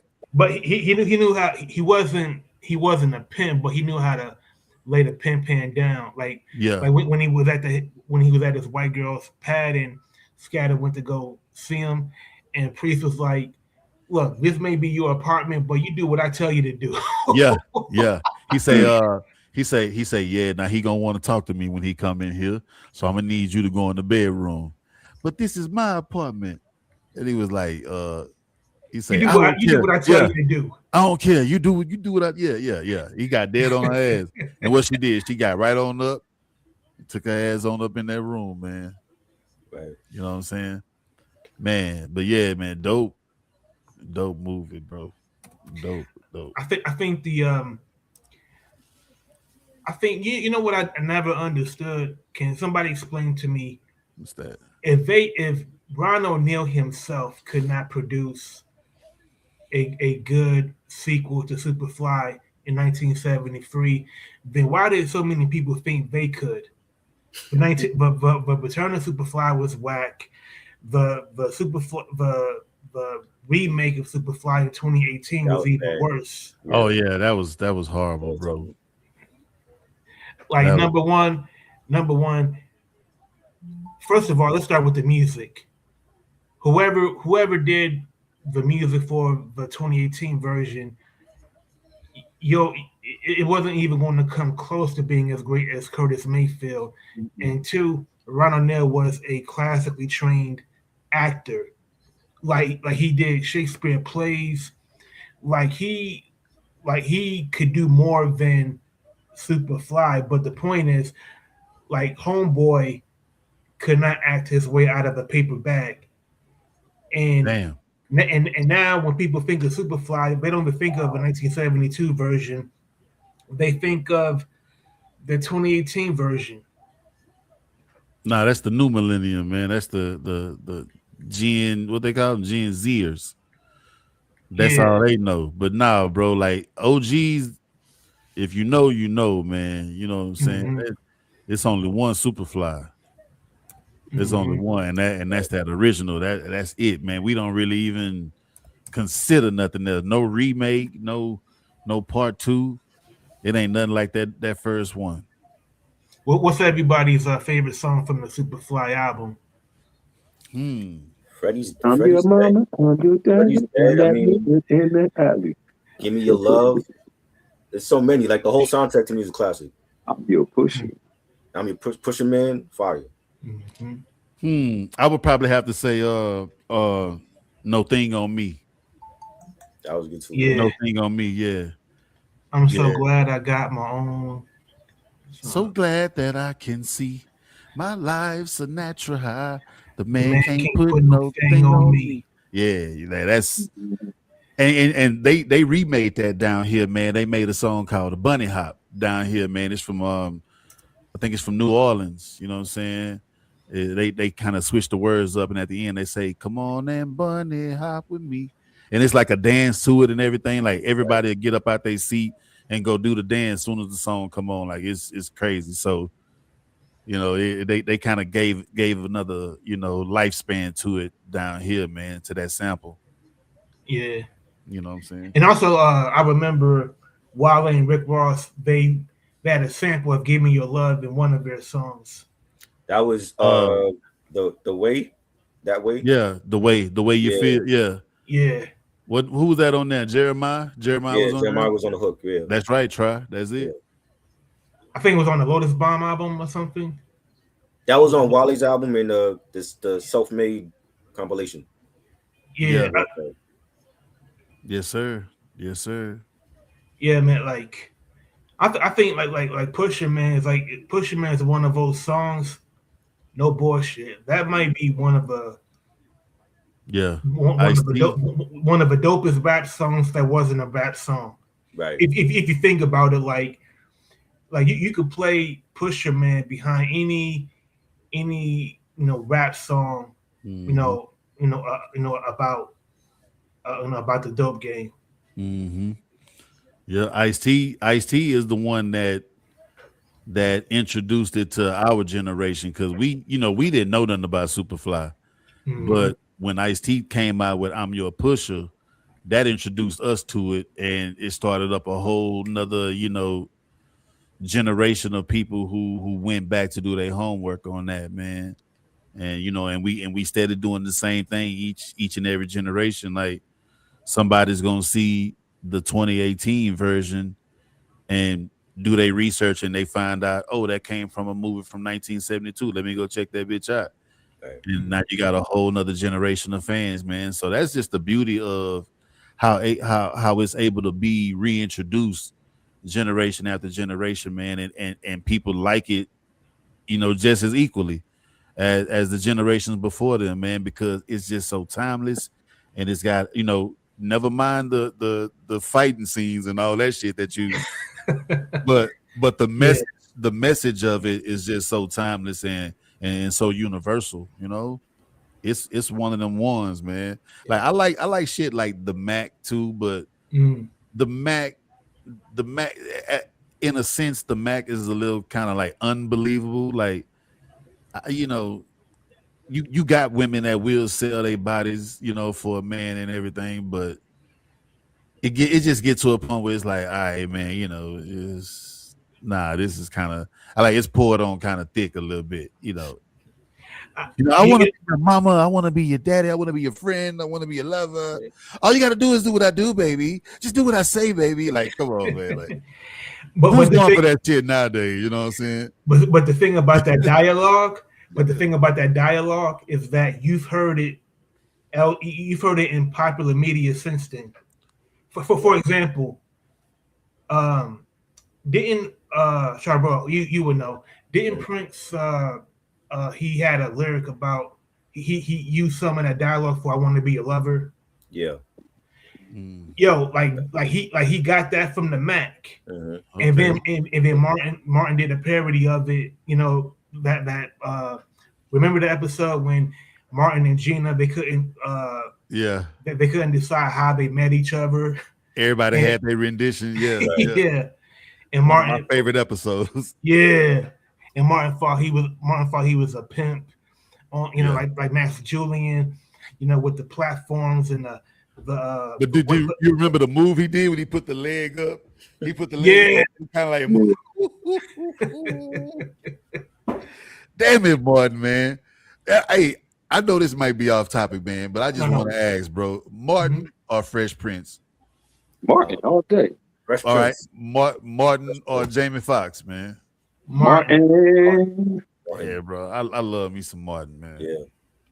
I mean, I think the Thursday night lineup with Martin and Living Single and New York Undercover, we didn't miss that. Yeah, That was like must-see TV for Thursday nights for us. so you can go back to school Friday and like Right. reenact all the scenes and shit with Right. your friends. And then when we going back, like the kids are like, they talking about what JC and Eddie wore on New York Undercover. yeah, The newest Tommy Hill jacket or hoodie or whatever. I think like the Jamie Foxx show might have been like the last great black sitcom. Yeah. Because like after that, like Monique, I mean, it was what it was, but She funny though. Like I love her stand-up. her stand-up is good. But as far Yeah. as like being like a sitcom actor, Oh, I mean, like the whole chasing after a professor thing got old after right. after a couple of seasons. Mm. Professor was tripping though, boy. He should have got with her thick ass. That's what's tripping, man. Yeah. I bet she smell good. But the kicker is that like once she got involved with somebody else, the professor wanted her even more. That Right. made him a real pussy right then. Yeah. Sucker. Yeah, you don't want to tell somebody else want to, huh? Get your Right. ass out of here, Right. nigga. That's some crazy shit, man. Yeah. So which since we're on the subject of the Mac, which soundtrack do y'all prefer? Willie Hutch score of the Mac or Curtis Mayfield's score of Superfly? I got to take the shot. Curtis. Mm. Definitely Yeah. Curtis. I take the shot, man, because boy, I choose you. Oh wow. Mm-hmm. Let's Yeah, gonna work it out. Brother's gonna work it out. yeah, man. Yeah, I had to Gonna take the work shot. it out. Brother's gonna work it out. Give me the shot, Nori. What's up? You know what I'm saying? Yeah. Man, Yeah. I mean, like my favorite sample of Brothers Gonna Work It Out. No, I take that back. One of my favorites was from the Chronic, when RBX was like, Niggas, you crazy. yeah, Yeah. like it just came out of nowhere. Yeah. Hey man, look, man. Can't you realize that in order to make this thing work, we got to get rid of the pimps, the pushers, the prostitutes, and then start all over again clean. Right. Man, nobody's closing me out of my business. Yeah, man. Yeah, bro. Yo, that's the ill thing is that if you look at both Superfly and the Mac, for all of the critics of those movies, the central theme of those movies was existential. Like you got two black men that see the world through two different lenses. One wants to get as much money as they can by getting it however they can, and the other kind of develops a moral compass and starts to take self inventory and wants to do better. I think the difference between those movies and the movies that came after is that each hood movie that came after it, there was less moral compass. That's right. That's right. You got a point with that, bro. I don't think they started to show and it kind of came out the same way in the music too. A lot of people didn't talk about the the grave sides of the game in the music. Only a few select people would kind of give you a glimpse into a bad ending, you know what I'm saying, in the movies and in the music. You know, uh, Right. they kind of failed us to tell us, what some of these outcomes would be. And that's you got a good point, bro. They didn't do that.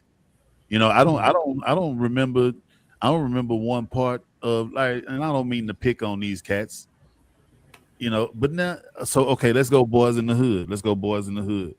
Who was the rawest nigga out of the whole movie? Doughboy, right? Yeah. Mm-hmm. Doughboy had never reached that point in that movie. He got to a point where he understood how, really the government, the world don't care about us, and damn sure the media don't, because they didn't have nothing on the news about Ricky, you know what I'm saying, the next day. Right. Mm-hmm. But then again, you take like a menace to society where Kane, let's say Kane for example, he was the only nigga that was what Kane and Sharif and Stacy, but in different ways. But they was the only ones that was looking to, The change. lead a hood and do something different.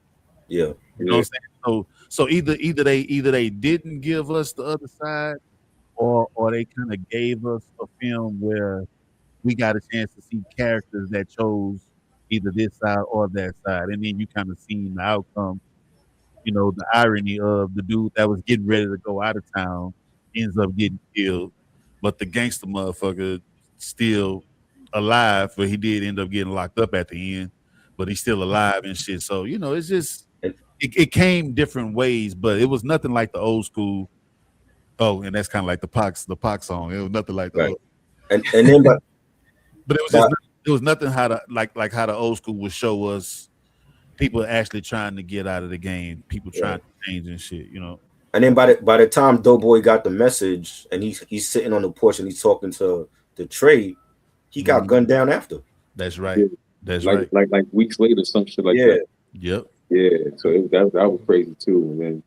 And then at the same time with Boys in the Hood, they showed us Ricky had passed the test scores and was finna go off and do play college football, but then he got gunned down. You know, so it was some irony. It was what we saw.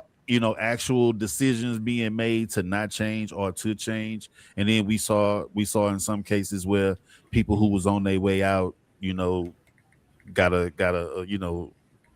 something happened to them at the end and shit. And also in Boys in the Hood, there were very few positive male role models. I mean, think about it. Furious was the only man that actually was a man. Like number one, he was a single father. He taught his kid, how to pretty much be a man by showing him even something as simple as showing him how to court a girl, right? How to shave, how to put on, how to tie a tie. Like those simple things don't always get passed down. And then when you contrast that with Doughboy, his mother was such a terrible parent. She was neglectful, disrespectful. She didn't give him any positive reinforcement at all.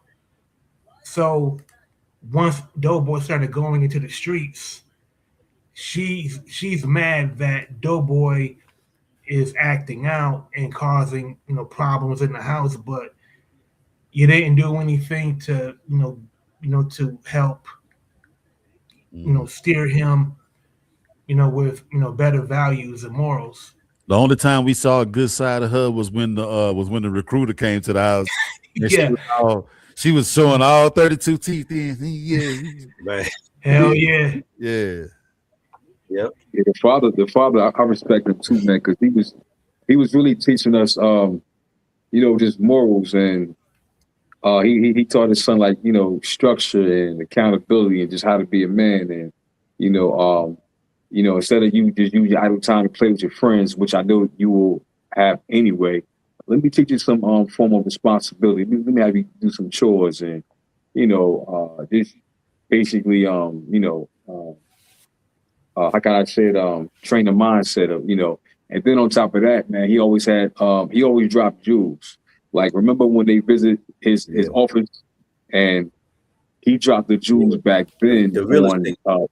The gentrification of the real estate, the marketing, how they market to us, how they put liquor stores in the neighborhood. He dropped those Jews early, man. That was 91. That scene hit that scene of all of the scenes in Boys in the Hood, that resonated with me most because like addiction runs in my family, like a tree. And like where everybody, I'm sure everybody here, we got neighborhoods where each block is going to be a church, a liquor store, a church, a liquor store. And in Detroit, on the east side, there are as many liquor stores and churches as there are funeral homes. So don't y'all find like for me, I find it ironic. Well, not ironic, but I just find it weird that in the Black community, we go, like so many of us would go to the liquor store to fill our bodies up with spirits. And in the church, sell you on the Holy Spirit.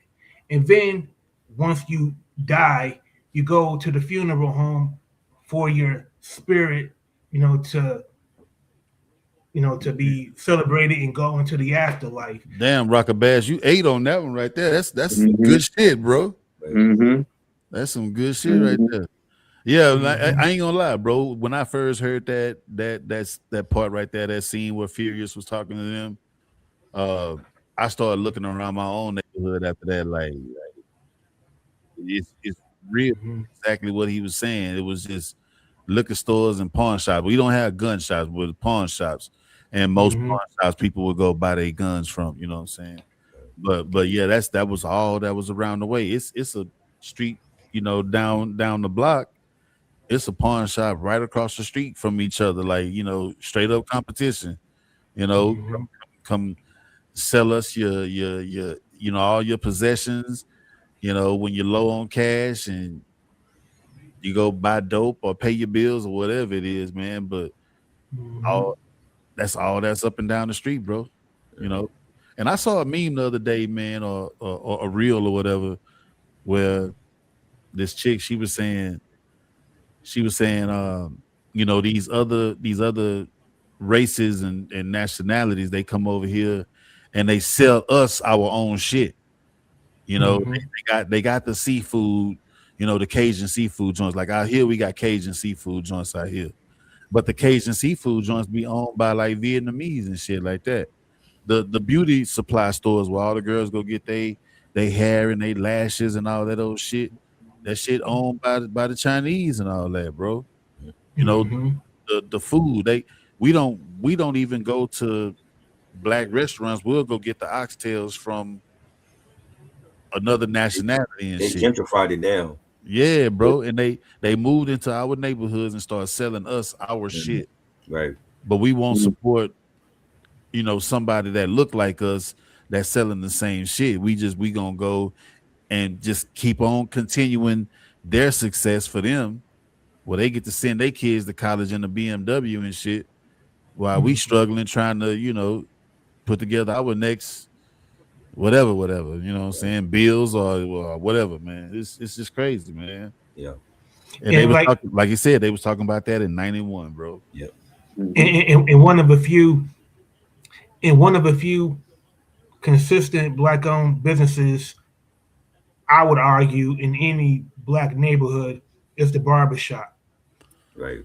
That's like the only place where we still got the Dominicans taking over too. They got Dominican barbershops for their own kind.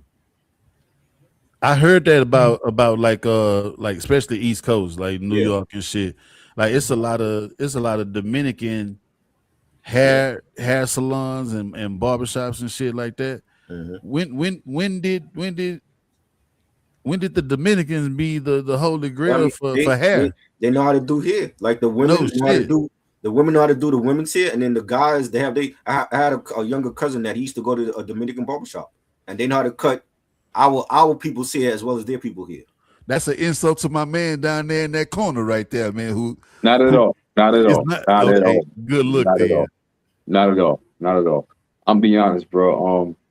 I never had a Say it again. What if they move right across the street from you? Again, bro, it doesn't matter. It's not exclusive barber. That's number one. And two, it's real shit. Like, yo, man, I can't say anything negative about people that come to work every day. You get what I'm saying? Hey, I'm gonna keep 100 with you, bro. Like, I've been mistaken as a Dominican barber years ago. You get what I'm saying? Real talk. Because if you really know me coming up, you see me with Manny, Jose, Juan. My name is Raymond. So guess what? Ramon. You get what I'm saying? I cut hair every day, right? So, I mean, listen, real talk. And I got a lot of good friends that's Dominican barbers holding it down, straight up. You know what I mean? Those are my bros. Yeah.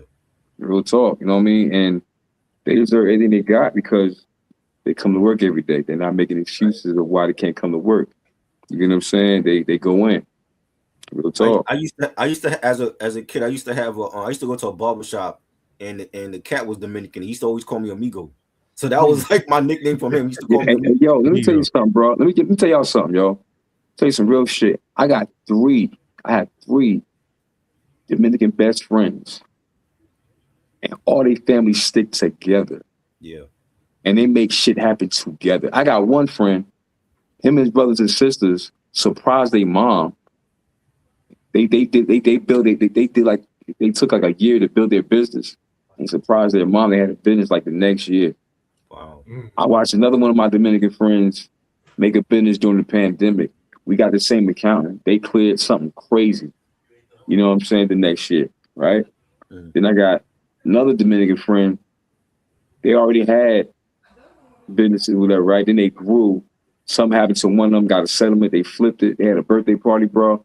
They had fucking the most expensive jewels you can ever imagine inside a glass box at every table. These niggas got chains on, like they getting Maybach music money. Crazy. Because they stick together, brother. Yeah. They stick together. Real shit. I think that's the greatest hurdle that we have to overcome. It's just solidarity, because everybody, because so many Black people have different got different groups. For example, like the upper class, Blacks, like they have their own goals. Middle class have their own goals. Lower class have their own goals. So it's not, it's not. You can't unify when you got three separate social classes that have different objectives for their own group. You know what I mean? Mm-hmm. Yeah.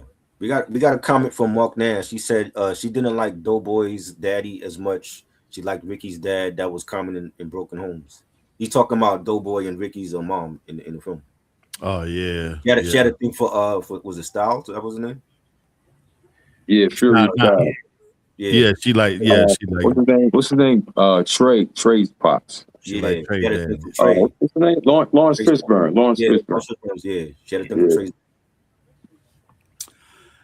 She still can cook. Yeah. Yeah, I used to like her though, man. I used to like her, man. She was in she was in White Man Can't Jump. She played Wesley Snipes' wife. Right, exactly. And in the corner. She was the community lady in the corner. Yes. Yeah, she was also in Poetic Justice. Poetic Justice, yeah. She was in the hair salon. Yeah. She was in the hair salon, yeah. I used to get her confused with Kim Wayans at one time. Until I can see that. Until I distinguished, the two. Yeah. Because Kim Wayans just looked funny. You know what I'm saying? She just looked like she about to do some funny shit. Right. You can tell she come from that bloodline. But what's the other woman's name? I think her name is Rachel something. I can't put my finger on her last name, but yeah, she's a hell of an actor, man. I liked her in White Men Can't Jump. Yeah. She was like she say, yeah, we not giving the money back. She say, now do you want sugar or cream? Rosa Perez was like, cream. Yeah, we figured out a way for you two to get the money. Her name is Tyra Farrell. Yeah, Tyra Farrell. Why I say Rachel? Yeah. She played on I think she played on Power before, I think. Yeah. Tyra Farrell. Yeah. She was banging. Rachel. Yeah, she was banging. She kind of gave me Unvid vibes, the original Unvid. Yeah. Dark skin Unvid. Hairstyle. Yeah, I like that. Yeah, man. Hey fellas, I ain't gonna hold you, man. I've been up early all week, and I'm ready to take it down. I ain't gonna hold you. You know what I'm saying? Yeah. Plus you off tomorrow. Definitely. Once again, salute to everybody on this panel about Superfly. I might watch it tomorrow. Keep it 100 with you. I might watch it tomorrow. So what's good? Nash in the building. So Georgia. Salute. Peace, Ray. Yeah, peace, watch peace. it tomorrow, bro. You get to see it with a different set of eyes, man. Oh, listen, I am, man. I might watch both, man. I might watch that and the Mac, but I'm definitely gonna watch that tomorrow. Superfly. Yeah, watch that tomorrow. Go pick up that soundtrack. Yes. Awesome. Oh yeah, and I got the vinyl collection. So if I add that to the vinyl collection, I already got a fire vinyl collection. Yeah. You know what I'm saying? So okay, I snap that up. Well, yeah, you got to show me that vinyl collection when I come up there at the end of March to see what listen. See what I Hey, can listen. leave with. Hey, Triborough. Hey, Triborough. Let them know. I seen a couple. Yeah, you Nah, got nah, some. nah, nah, nah. Hey, I'm sorry, my brother. You got to get your own. Yeah. Hey yo, I'm such a big Curtis Mayfield fan. I got a DVD of Curtis Mayfield and the Impressions. Nice. It has all of their performances from the '60s. Baby. Wow. It's a great documentary about Curtis Mayfield's career with the Impressions, Right. and it talks about Impressions joints over there. I got show Rock Bash my Impressions joints over there. Yeah. Word. Hey, listen, fellas. So listen, once again, salute, fellas. One love, all right? Thanks for coming on, Ray. You all ready? Yeah, man. Yeah, I always felt like Superfly never got his just due, because it's like, because for some people they may look at Superfly as a relic. It's an old movie. The clothes are outdated, the slang is outdated, and you can poke holes at some of the action in the movie, but there is no denying that it's, when you look at it now, there's still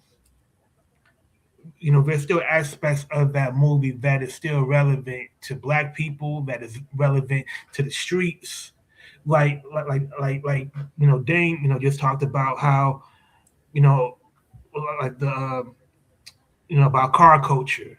Yeah. Like to this day, like I think a lot of car culture is based on geography. And what I mean by that is, that's like, true. That's true, because I know you could say like here we didn't have Impalas over here. Like niggas love Impalas, but they wasn't driving them over here, and especially if they had the hydraulics. You can't do that in the street in Manhattan. They definitely pulling you over for that. You know what I'm saying? So it was like we would look at like Dre and Snoop and all the West Coast artists like, yo, the Impalas are fly, but we can't drive it over here though. Yo, I remember the first time. Yo, damn. I'm so jealous. I gotta pick that up maybe on a record store day. Yeah, man. Man, I'm such a big Impressions fan. That is gold to me. Oh, gee. Yeah, but the first, like, I remember when I went to New York City to visit my uncle and my grandmother on my mother's side. Yeah, man, that's the original pressing. Oh, you better believe it, brother. Yeah, man, that no pun intended, impressive. Yeah, I got some more, but I ain't wanna put share through all that drama, man, because my shit is not categorized. Right. Yeah. I remember the first time I went to New York to visit my grandmother and my uncle. I could like the parking. Like, I remember thinking to myself, how do like New Yorkers find parking?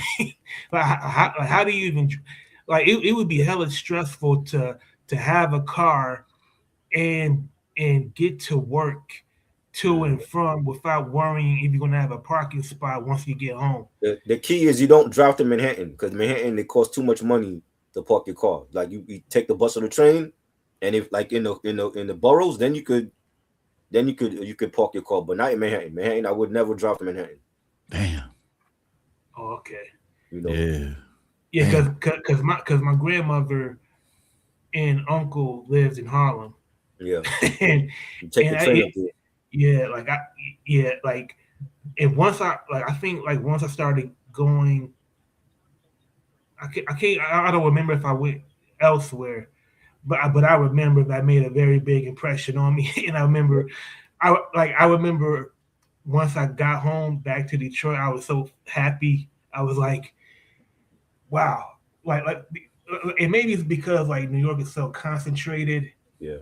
It's very dense. Like once I got back home, I was like, wow, I can, like once I got home, like I can walk from one block without running into a million motherfuckers. You know what I mean? Right. Yeah. You'll have more space out there. For real. And let me tell you something, bro. Down here, we a little bit, we move at a slower pace down here. It don't mean we slow. We just not in a hurry. You know what I mean? Right. and walking, especially in Manhattan and shit, like walking around, Yep. like man, you have to be at a certain pace, man, or else people behind you gonna be Oh yeah. walking on your damn heels and shit. Yeah. Mm-hmm. You know, it ain't no chill and just a leisure walk and shit. Right. Nah, these motherfuckers got places to go. And you know what? And I don't even know if they really got somewhere to go, or has it just become a habit to just walk fast.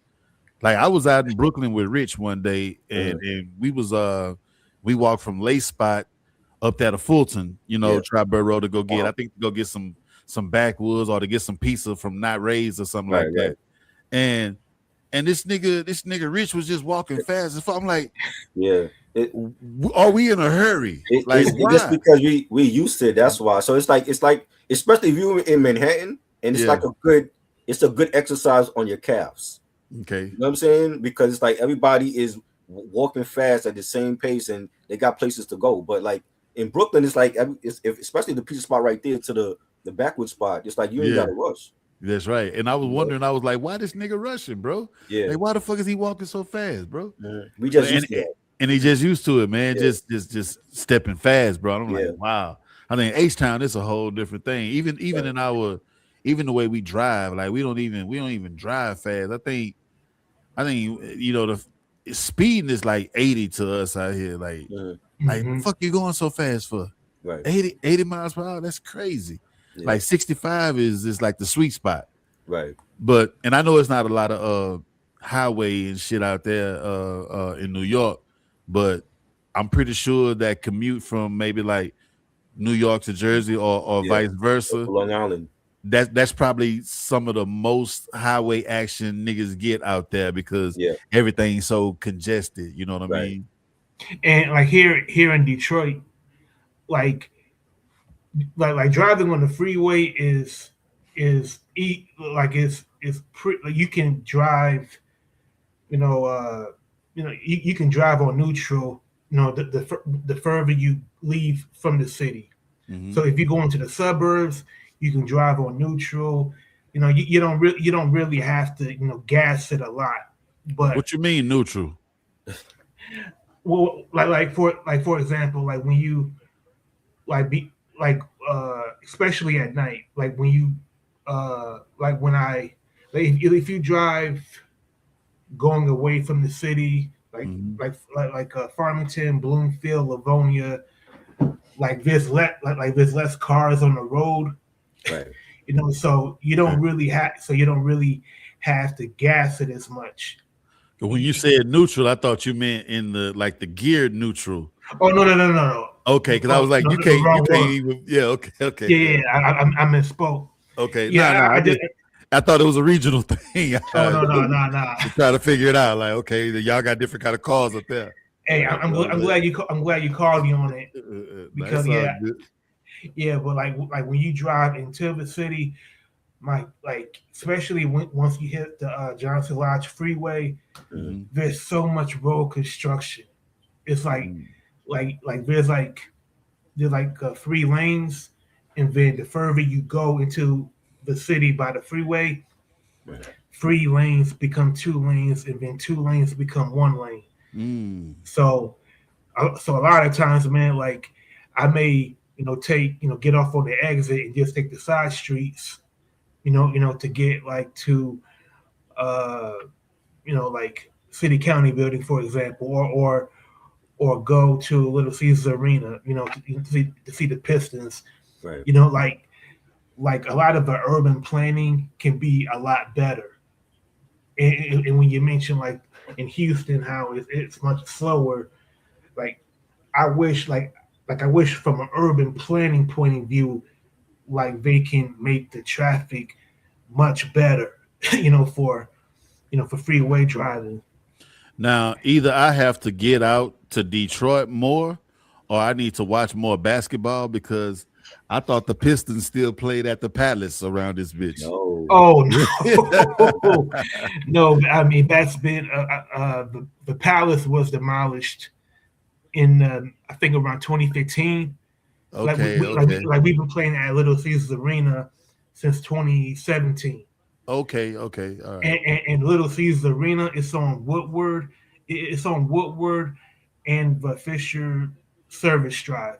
All right, dope. If you take the freeway, if you take the freeway like from I-75, you can get off at get off at Grand River and just take the side street to get to the parking garage. Right on. And and Little Caesars Arena is not very far from Ford Field, so you could walk from Ford Field to Little Caesars Arena. Yeah. Okay. But the only thing, like with anything getting once the game ends and trying to leave, like what should probably take 20 minutes to do ones that be like an hour. Right. Because everything is so congested. Yeah, like sometimes worse than the Garden. Yeah. Yeah, because I've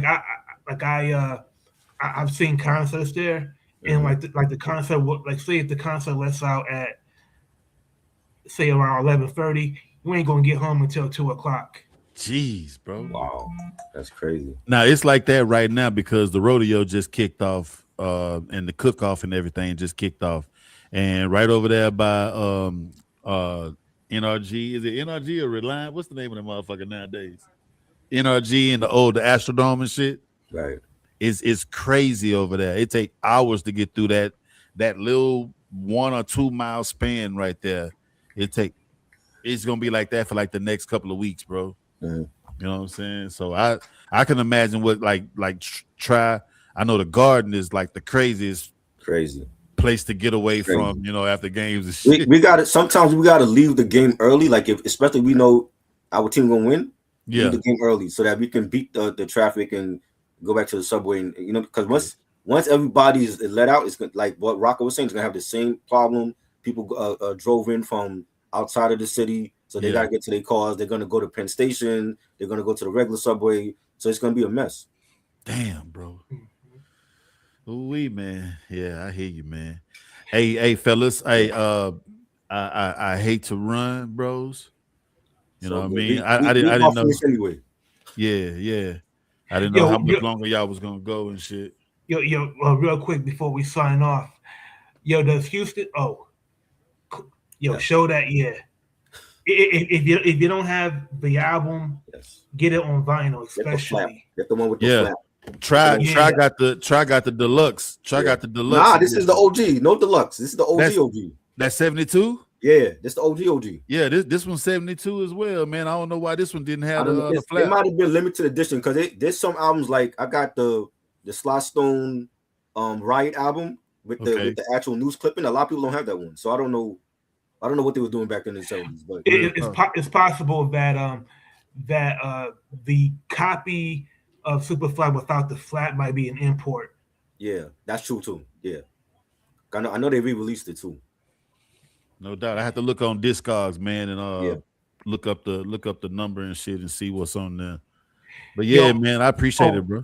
What's up? Real quick, do y'all like New Orleans style food? Oh hell yeah! I've always heard about gumbo, jambalaya, gumbo, all that.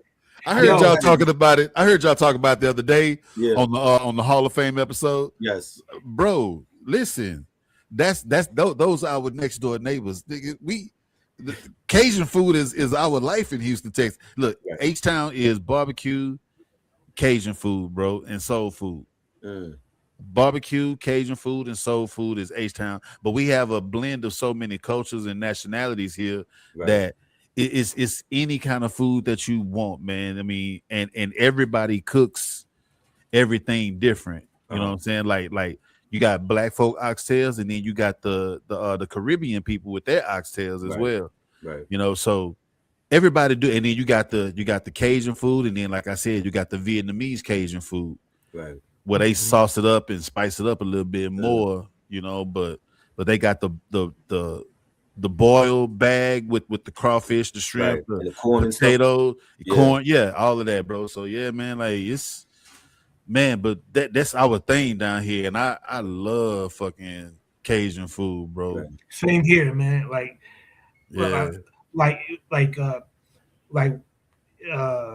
one of my goals, like in the next few years, go to Houston Yeah. and just check out some restaurants, especially around seafood. Man, you don't have to check out no restaurants. You can just come right here, bro. My I'm man. trying to tell you, Rocket Bad say he gonna go check out some restaurants. Man, yeah. We would put you on to a couple of establishments, but for the most part, bro, we cook that shit right here. Like tomorrow, nigga, tomorrow Cher making stuffed bell peppers. Wow. With shrimp and stuff, bro. It's finna go crazy over here, bro. Dope. And smoke what you need. Now I don't think one of y'all don't smoke, do y'all? Nah. I've done it in the past, but none of look at Rocket Bad. He ain't say nothing though. He ain't say nothing though. Nah, bro. We're not gonna look at you any differently. Nah, bro. I would love to show y'all around and put y'all on to our culture, our food. Yeah. You know, I'm giving y'all a heads up. If y'all were to ever come down here, do not plan to leave on a Sunday. Sunday is Sunday fun day in H-Town. The shits get started at like 11 a.m., bro. Sometimes even earlier. Like the day parties, the brunches. If you know, we can go out to Alameda, we can go out to MLK, we can see the slabs. You know, what'd you say? Oh, and the big leg girls, the big leg women, man, bro. I pray you niggas come down here. I pray you niggas come down here, man. I got so much to show y'all, bro. So do that for sure. Yeah, I'm gonna definitely take you up on your offer. Yeah. I would say come to where you can spend a Sunday and a Monday. Because if you're here, you got to be on the show with me on Monday. You got to be on the show with me. For sure. But yeah, man, let's do that, bro. I promise y'all won't be sorry, bro. Definitely, man. Hell yeah. All right. Any other questions, Rocket Bass? I'm sorry, man. Can I dip? Oh yeah. Okay. I ain't gonna hold you up. Nah, I ain't gonna hold y'all. Man, I love y'all, man. Y'all know y'all my brothers, man. You know what I'm saying? I love y'all. Hey, before you leave, let the people know where they can find you at. Hey, it's Back to the Lab, man. Back with the number 2. You know what I'm saying? You can find me on Facebook, Instagram, TikTok, Threads, YouTube. You know, at Back to the Lab with the number 2. We have the podcast on Mondays on YouTube. Our next season pops off on the 23rd of March. You know, but we do have the radio show on Fridays on bangin832.com. You can either go to the website or you can download the app. The app is a very, very wonderful app, man. Like you can do other things on your phone while the music is still playing. It's like it's a 10 out of 10 on apps, man. You know what I'm saying? And the show is 7 to 10 on Fridays, man. The Back to the Lab show on Bangin 832 Radio. I play about an hour worth of new joints, and like 2 hours worth of just nothing but old school classics, man, from the East, the West, Midwest, down South, you name it, man. So yeah, tap in. Yeah. I appreciate y'all, man. Thanks for joining us, Dean. Absolutely, man. And you know I love y'all, man, and I don't mind at all. I be watching y'all every what is that trial every Wednesday or Tuesday? Wednesday night. Yeah, you could join us anytime, man. Exactly, bro. I appreciate it. Yeah, I will try to join more, man. I do like just watching, man, and just kind of like peeping from the outside looking in because I get to kind of like laugh and just vibe with y'all, man, because y'all be a little bit of everywhere, especially that dude Mark Nash. I saw Mark Nash on that other day. Yeah, he had some jokes that y'all wasn't catching, or either y'all just didn't want to address, you know. But he was hitting y'all with some crazy jokes and shit. You know what I'm saying? Yeah. But I appreciate y'all, man, and I love y'all, bro. Well, love y'all, man. All right, one. Yeah, man. This was great. Salute. Yeah. So we gotta do this often. We gotta do this more often. Like maybe like once a month or something. We pick like a Blaxploitation film to talk about or whatever movie. Yeah. You know what I mean? Absolutely. Like I think we're on to something. Yeah. By doing by picking a movie from the 70s. Yes. And talking about it, and giving just giving cultural facts about it, historical significance, and just shit talking as well. Right. And we definitely I think we can definitely build something by doing it once a month. Oh yeah, and like for people that never saw Superfly, the OG one in '72, it's on streaming. It was on Tubi, but the sequel, they have the sequel. I never saw the sequel. They have the sequel on Tubi. I don't know why they got the sequel and not the original one. But Tubi has a lot of the Tubi app has a lot of Blaxploitation films. They got Sheba, they got Coffee, a lot of the Pam Grier ones. They got a lot of the Fred Williamson movies as well. Hell Up Then they in got Harlem. Black Caesar. Yes, Black Caesar, Hell Up in Harlem. They got Coolie High. Coolie High is a classic. I love Coolie High. Oh, do they have Let's Do It Again? With They might Sidney have Poitier, Bill Cosby. Yeah, I think they got that one too. Uptown Saturday Night, classic film. So those are the films that I grew up watching. Some of them I haven't watched yet, but I think this is like a great series that we could do like once a month and just salute our black filmmakers and actors and actresses.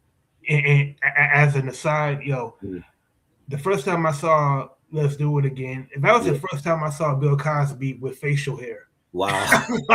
Wow, bro. He not only did he have facial hair, he had a full beard. Yeah. You know what? But he would have that. If you ever saw like the Fat Albert show, and when he do like the introduction, he would have a beard sometimes on that show too. Oh, okay. I haven't seen Fat Albert in so long. Yeah. I gotta go back and look at the Fat Albert. Yeah, man. Classic. But I knew when he did the Cosby Show, I know his consultants on the film said, "Look, you cannot have any facial hair and scare these white people. You got to be clean shaven." They were already scared just to see like a middle class black family doing well. They were already scared of that.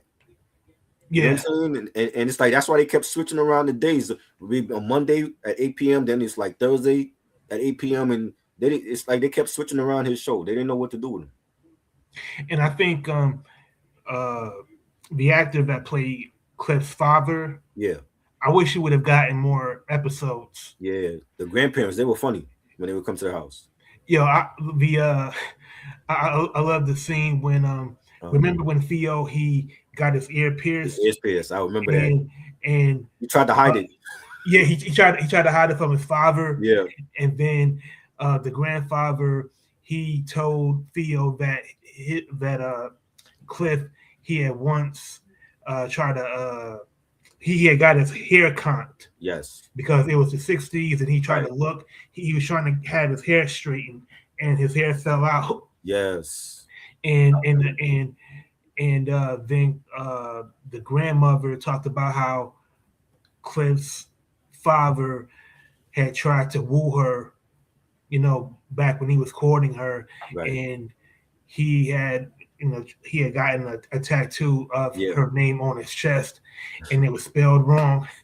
So it just showed a generation. It just showed a generation of fuck ups among the Huxtable men. And I thought it was funny because it just shows that no matter the generation, men are going to do stupid things to impress women. Facts, definitely. It's still going on to this day. So, and you don't see many especially with black shows. You don't really see like the black man, like as a grandfather that dresses in a suit, very very distinguished, very dapper and debonnaire.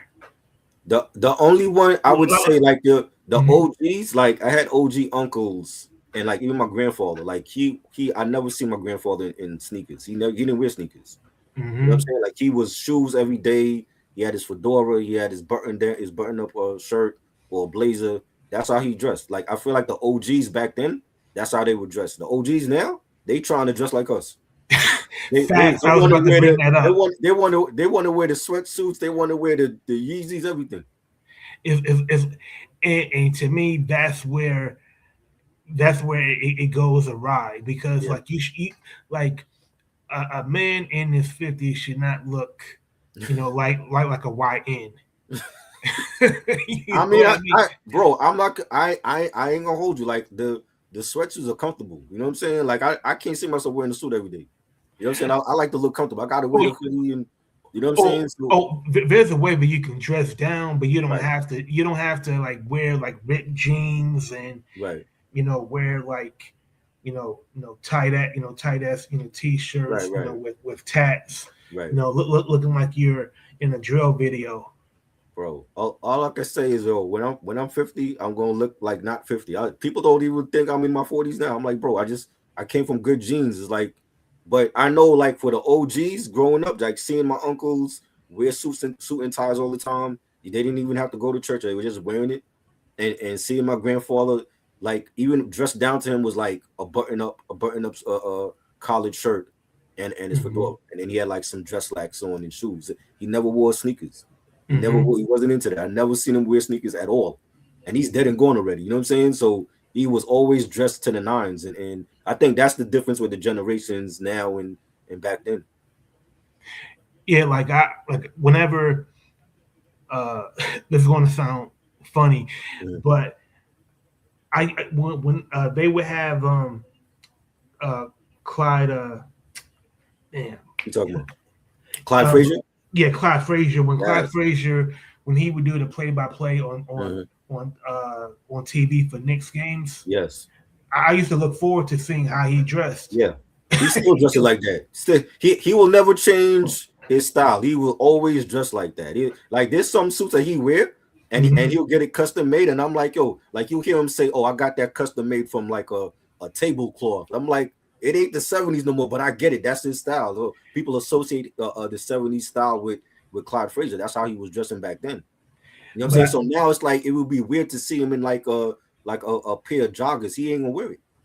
But I tell you what, though, when you see Clyde, when you see Clyde Frazier, walking down the street, that he got to have he must be important. Right. Even if you don't know his name, you don't know that he was a former basketball player, former center for the Knicks. Yeah. Even if you didn't know any of that, when you see him walking down the street, you know that he must be important. Yeah. Like he looks like he know who he is, and that's his identity. He'll get a pass from me because he was on the last championship Knicks team in '73, and we haven't won a championship since then. So he can wear whatever he want to wear. If he want to wear a trash bag to the Garden, hey, knock yourself out. Hey, I know. I would like. I would love to like interview him because I want to know like what kind of music do you listen to? I'm willing to bet you like he doesn't listen to anything beyond the 70s. Nah, I mean he had a restaurant here where a lot of NBA players and entertainers would go to. So I'm pretty sure he knows who, like, a lot of the modern artists like SZA and Summer Walker, Leon Thomas is. But that necessarily doesn't mean that he's playing them. I definitely know he's playing the old school music. You know what I'm saying? I know. Like Marvin Gaye is still his shit. Yeah, for sure, for sure. Like I love Marvin. That's one of the goats. Yeah, like I wasn't even mad when Pat Riley said, "I wish coaches still dressed in suits." Right. Yeah, it's more leisure. I noticed that it's more leisure now. Like they letting them come with like pants and like a little sweatshirt or whatever, or t-shirt. I had to think about it because I saw a lot of people say, "Well, what difference does it make what a coach dressed like?" But right. But if you see a coach dressed in a suit, it does make an impression on the viewer. Like even somebody that doesn't even watch a basketball, right? They may see him. They may see that guy dressed in a suit, with some good lapels on, some slacks, some hard bottoms. Yep. Be like, I want to look at this game, right? Just to see, him. Just to see how he comports himself in that suit. Right. Pat Riley, like growing up watching the Lakers and Pat Riley, the Pat Riley era, he always wore those Armani suits. He was no nonsense. He had the hair slicked back. He had the Armani suit on. He was a professional, and that's why they won so many championships, because he brought a winning culture to that organization.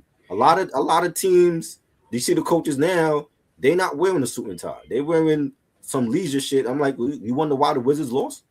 Mhm. You wonder why they've been losing forever? Yeah. You got to set the tone as a coach so that it trickles down to the other coaches and management and the front office and the players. Like at the time when David Stone was alive and he implemented that dress code, I didn't like it. But at the same time, it's like, yo, these dudes is multimillionaires. You should be dressing like you're a multimillionaire. And I think with NBA licensing with the merchandise, Yeah, the NBA wants the coaches to wear the merchandise so they can sell to the people that are watching the games. But yeah, I think if Pat Riley were to talk to Adam Silver and make a case that they could sell just as many jerseys and NBA merchandise if coaches wore suits, right. I think Adam Silver would listen. Because think about it. What looks more professional?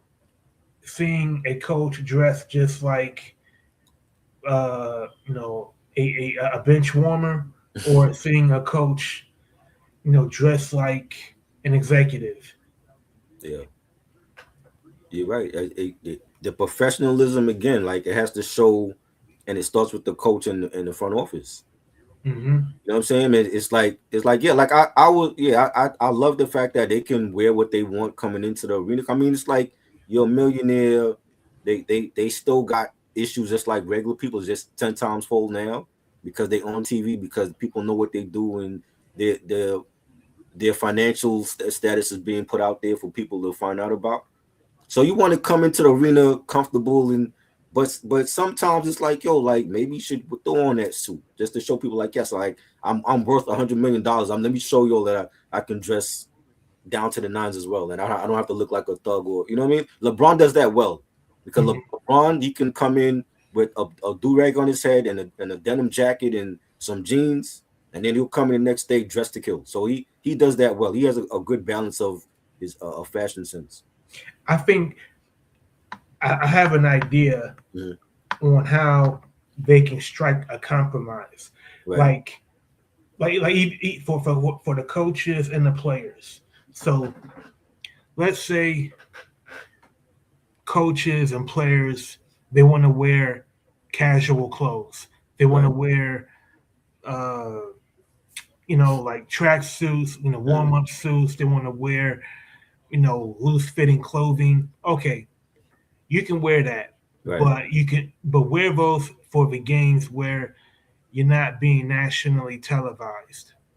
That's true. Like wear a suit for nationally televised games, like games that are going to be shown on NBC, ESPN, so forth. But for local games, you can wear whatever you want. But do the people even care like what they wear coming into the arena? Is that like still a thing? I think now that Pat Riley, raised this issue into the public domain, I think the NBA, I think now that it's been put into the public domain, I think the buying public, they might have their expectations raised. Right. They might say, you know what, that's not a bad idea. Right. I mean, at the very least, you can, wear a suit for some games, right? And it doesn't even have to be mandated. Like, say if Adam Silver met with our 32 owners, it said we can, present this product in a way that can allow us to sell more NBA merchandise and still retain some conservative values as far as fashion is concerned. If it was presented in a way where everybody agreed, I can do my part to help sell the game much better, I think most people would do it voluntarily. Yeah. But I think it's something to think about, because I think Pat Riley has a lot of great ideas, and he can. And I know he's a power player. He has the ear of the commissioner and of the owners. Right. So he's still very influential. Yeah. And I think it would take somebody that's young that will buy in. Right. Like imagine if Anthony Edwards say, you know what, I can do that. I can do my part. Right. Starts with Anthony Edwards, and then Donovan Mitchell does it. Donovan Mitchell does it, then K do it. So forth and so forth. Facts. Yeah, I definitely agree with you on that. But let's wrap it up. This was an epic movie review and soundtrack review. Superfly, the OG edition, 1972, with starring Ron O'Neal. Rest in peace to Ron O'Neal. Rest in peace to Curtis Mayfield. This was great. We definitely got to make this a series now, where we just discuss different Blaxploitation films. Definitely. If y'all want that, it's not even on 4K. I don't think it's on 4K yet. I don't think it's on Blu-rays. It's only on DVD. So if y'all want DVD, if it's on 4K, I'm jumping all over it. I would have remembered if it's on 4K. That like those films, they slow to put those on 4K. They quick to put everything else on 4K that's out now. But our films, they slow. They move with their feet. Like, I think Juice is on 4K if I'm not mistaken. But you know what I'm saying? Like our hood films and Blaxploitation films, they gonna be slow to do that. But if anybody, all the collectors, if you want a copy of Superfly, you gotta check eBay because it's only on DVD. And like we definitely gonna be back. We're gonna be back. Luna said the Lakers won. I'm not a Laker fan. My Knicks play the Spurs tomorrow. I'm not a Laker fan. I was looking at that game all night long, man. The Lakers blew out the Warriors. Oh, did they? It's Luka's birthday. Oh, well, that's why you did it, because it's his birthday today. You don't want to get shitted on by the Warriors on your birthday. I mean, they were up by 25 points. Like, that's crazy. And the thing is, man, like Charles Barkley was completely right. I mean, we're gonna wrap it up, but Charles Barkley was right. The Lakers are not a good basketball team. The only reason that they even aired this game was because of who they are. It's the Lakers, exactly. I mean, LeBron for all the time is calling LeBron. Like they have to get past LeBron and send him elsewhere. Go to Cleveland or somewhere. I don't want him here. Not to New York. We wanted you like back in 2010. Like you chose to go to take a tennis to South Beach to Miami. We don't want you now. We want Giannis. I'll take Giannis over LeBron. If the Lakers would have lost to the Warriors, the Heat would have been on JJ Redick. Of course. To get fired. Of course. But who you got tomorrow? Spurs or Knicks? Is that in Texas or is that in New York? I got it. I haven't even checked the schedule. I want to say it's here, but I can't remember. But I know they're going on a West Coast road trip this week. They got a tough week coming. Oh no, it's at Madison. Oh yeah, good. It's at Madison Square Garden. Got the Knicks. That's gonna be a good game because when we remember what happened in the tournament, he's gonna be ready for them. So they got to be on the A game. That means I want to see Cat in the lane making layups and getting the fouls called for him, and not bitching and complaining to the refs and taking all these damn threes, because he does that too often, and this is why people feel like he's soft. You know what I'm saying? He has to have a good game. We know Brunson gonna bring it. I want to see a good game from Bridges also, because he hasn't been consistent. I've been saying this since he's been on the team. They still gave him $100 million contract, but Bridges has to step his game up, and I expect the Knicks to pull it out and win. So, what's the under over on Wemby blocking? Cat's when we gonna get like blocks in the whole game, or just Cat? Just on Cat alone. Just on Cat, he'll probably get 4 blocks on Cat. We'll see. This is a situation where Cat might have to take the 3 because you don't want to get blocked by Wemby. That'll end up on ESPN. See that's what I'm saying. Like Monday, like the Pistons got killed by the national media, for losing to the Spurs, but if you think about it, like how many teams have beaten the Spurs when Wemby is playing like that? Right, it's not too many. You know what I'm saying? So he might have to use the jump shots and the threes to stay away from Wemby. Like, don't get in the lane once Wemby is there because he's gonna block your shot. You know what I'm saying? But I feel like Cat could do both. I just want him. I want him to get to the foul line more and create shots for himself in the paint. You know what I'm saying? He's too comfortable taking threes. I think what's going to have to happen for any team that played the Spurs in the playoffs, you're going to have to get Wembanyama in foul trouble. Yes.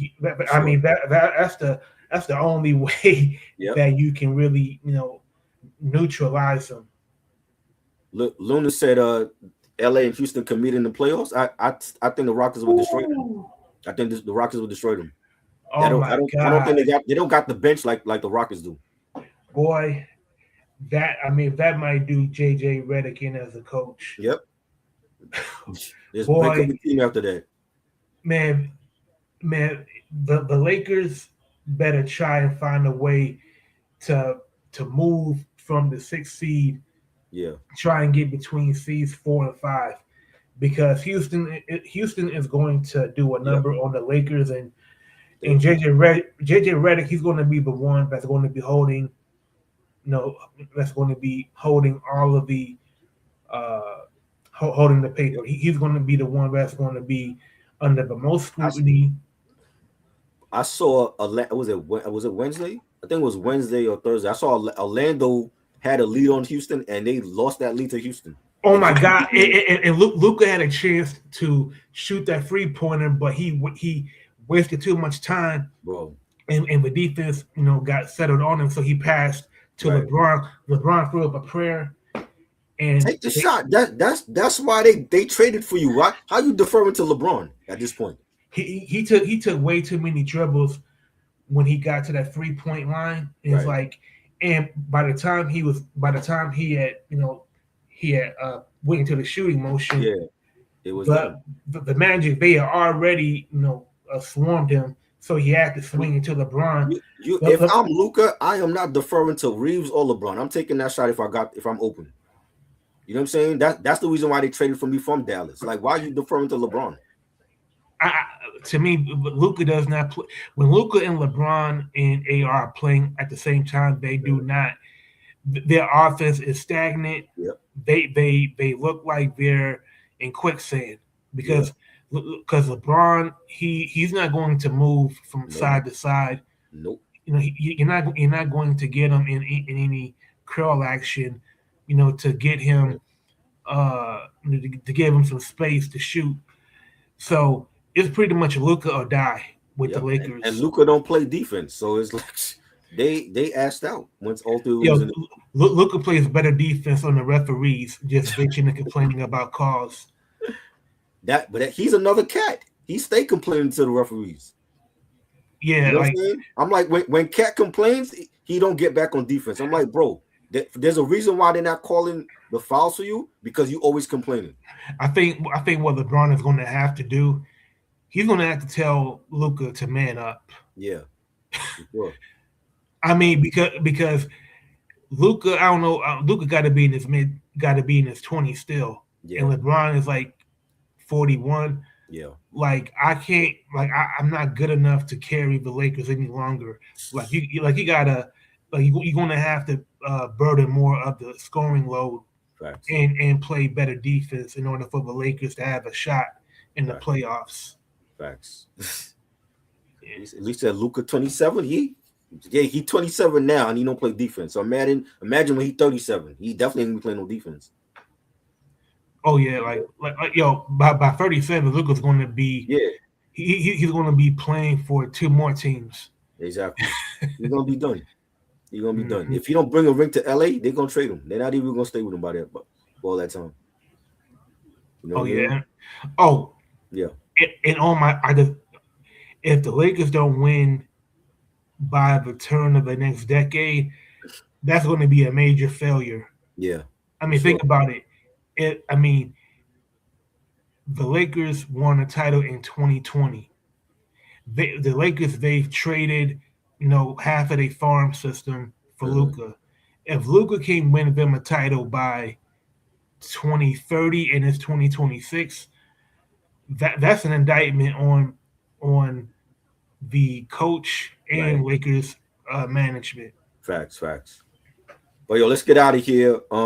Salute to everybody. Luna, salute to you. Mark Nash came through for a minute. We had Shell up in the place. Salute to Shell, the whole commission. This was great.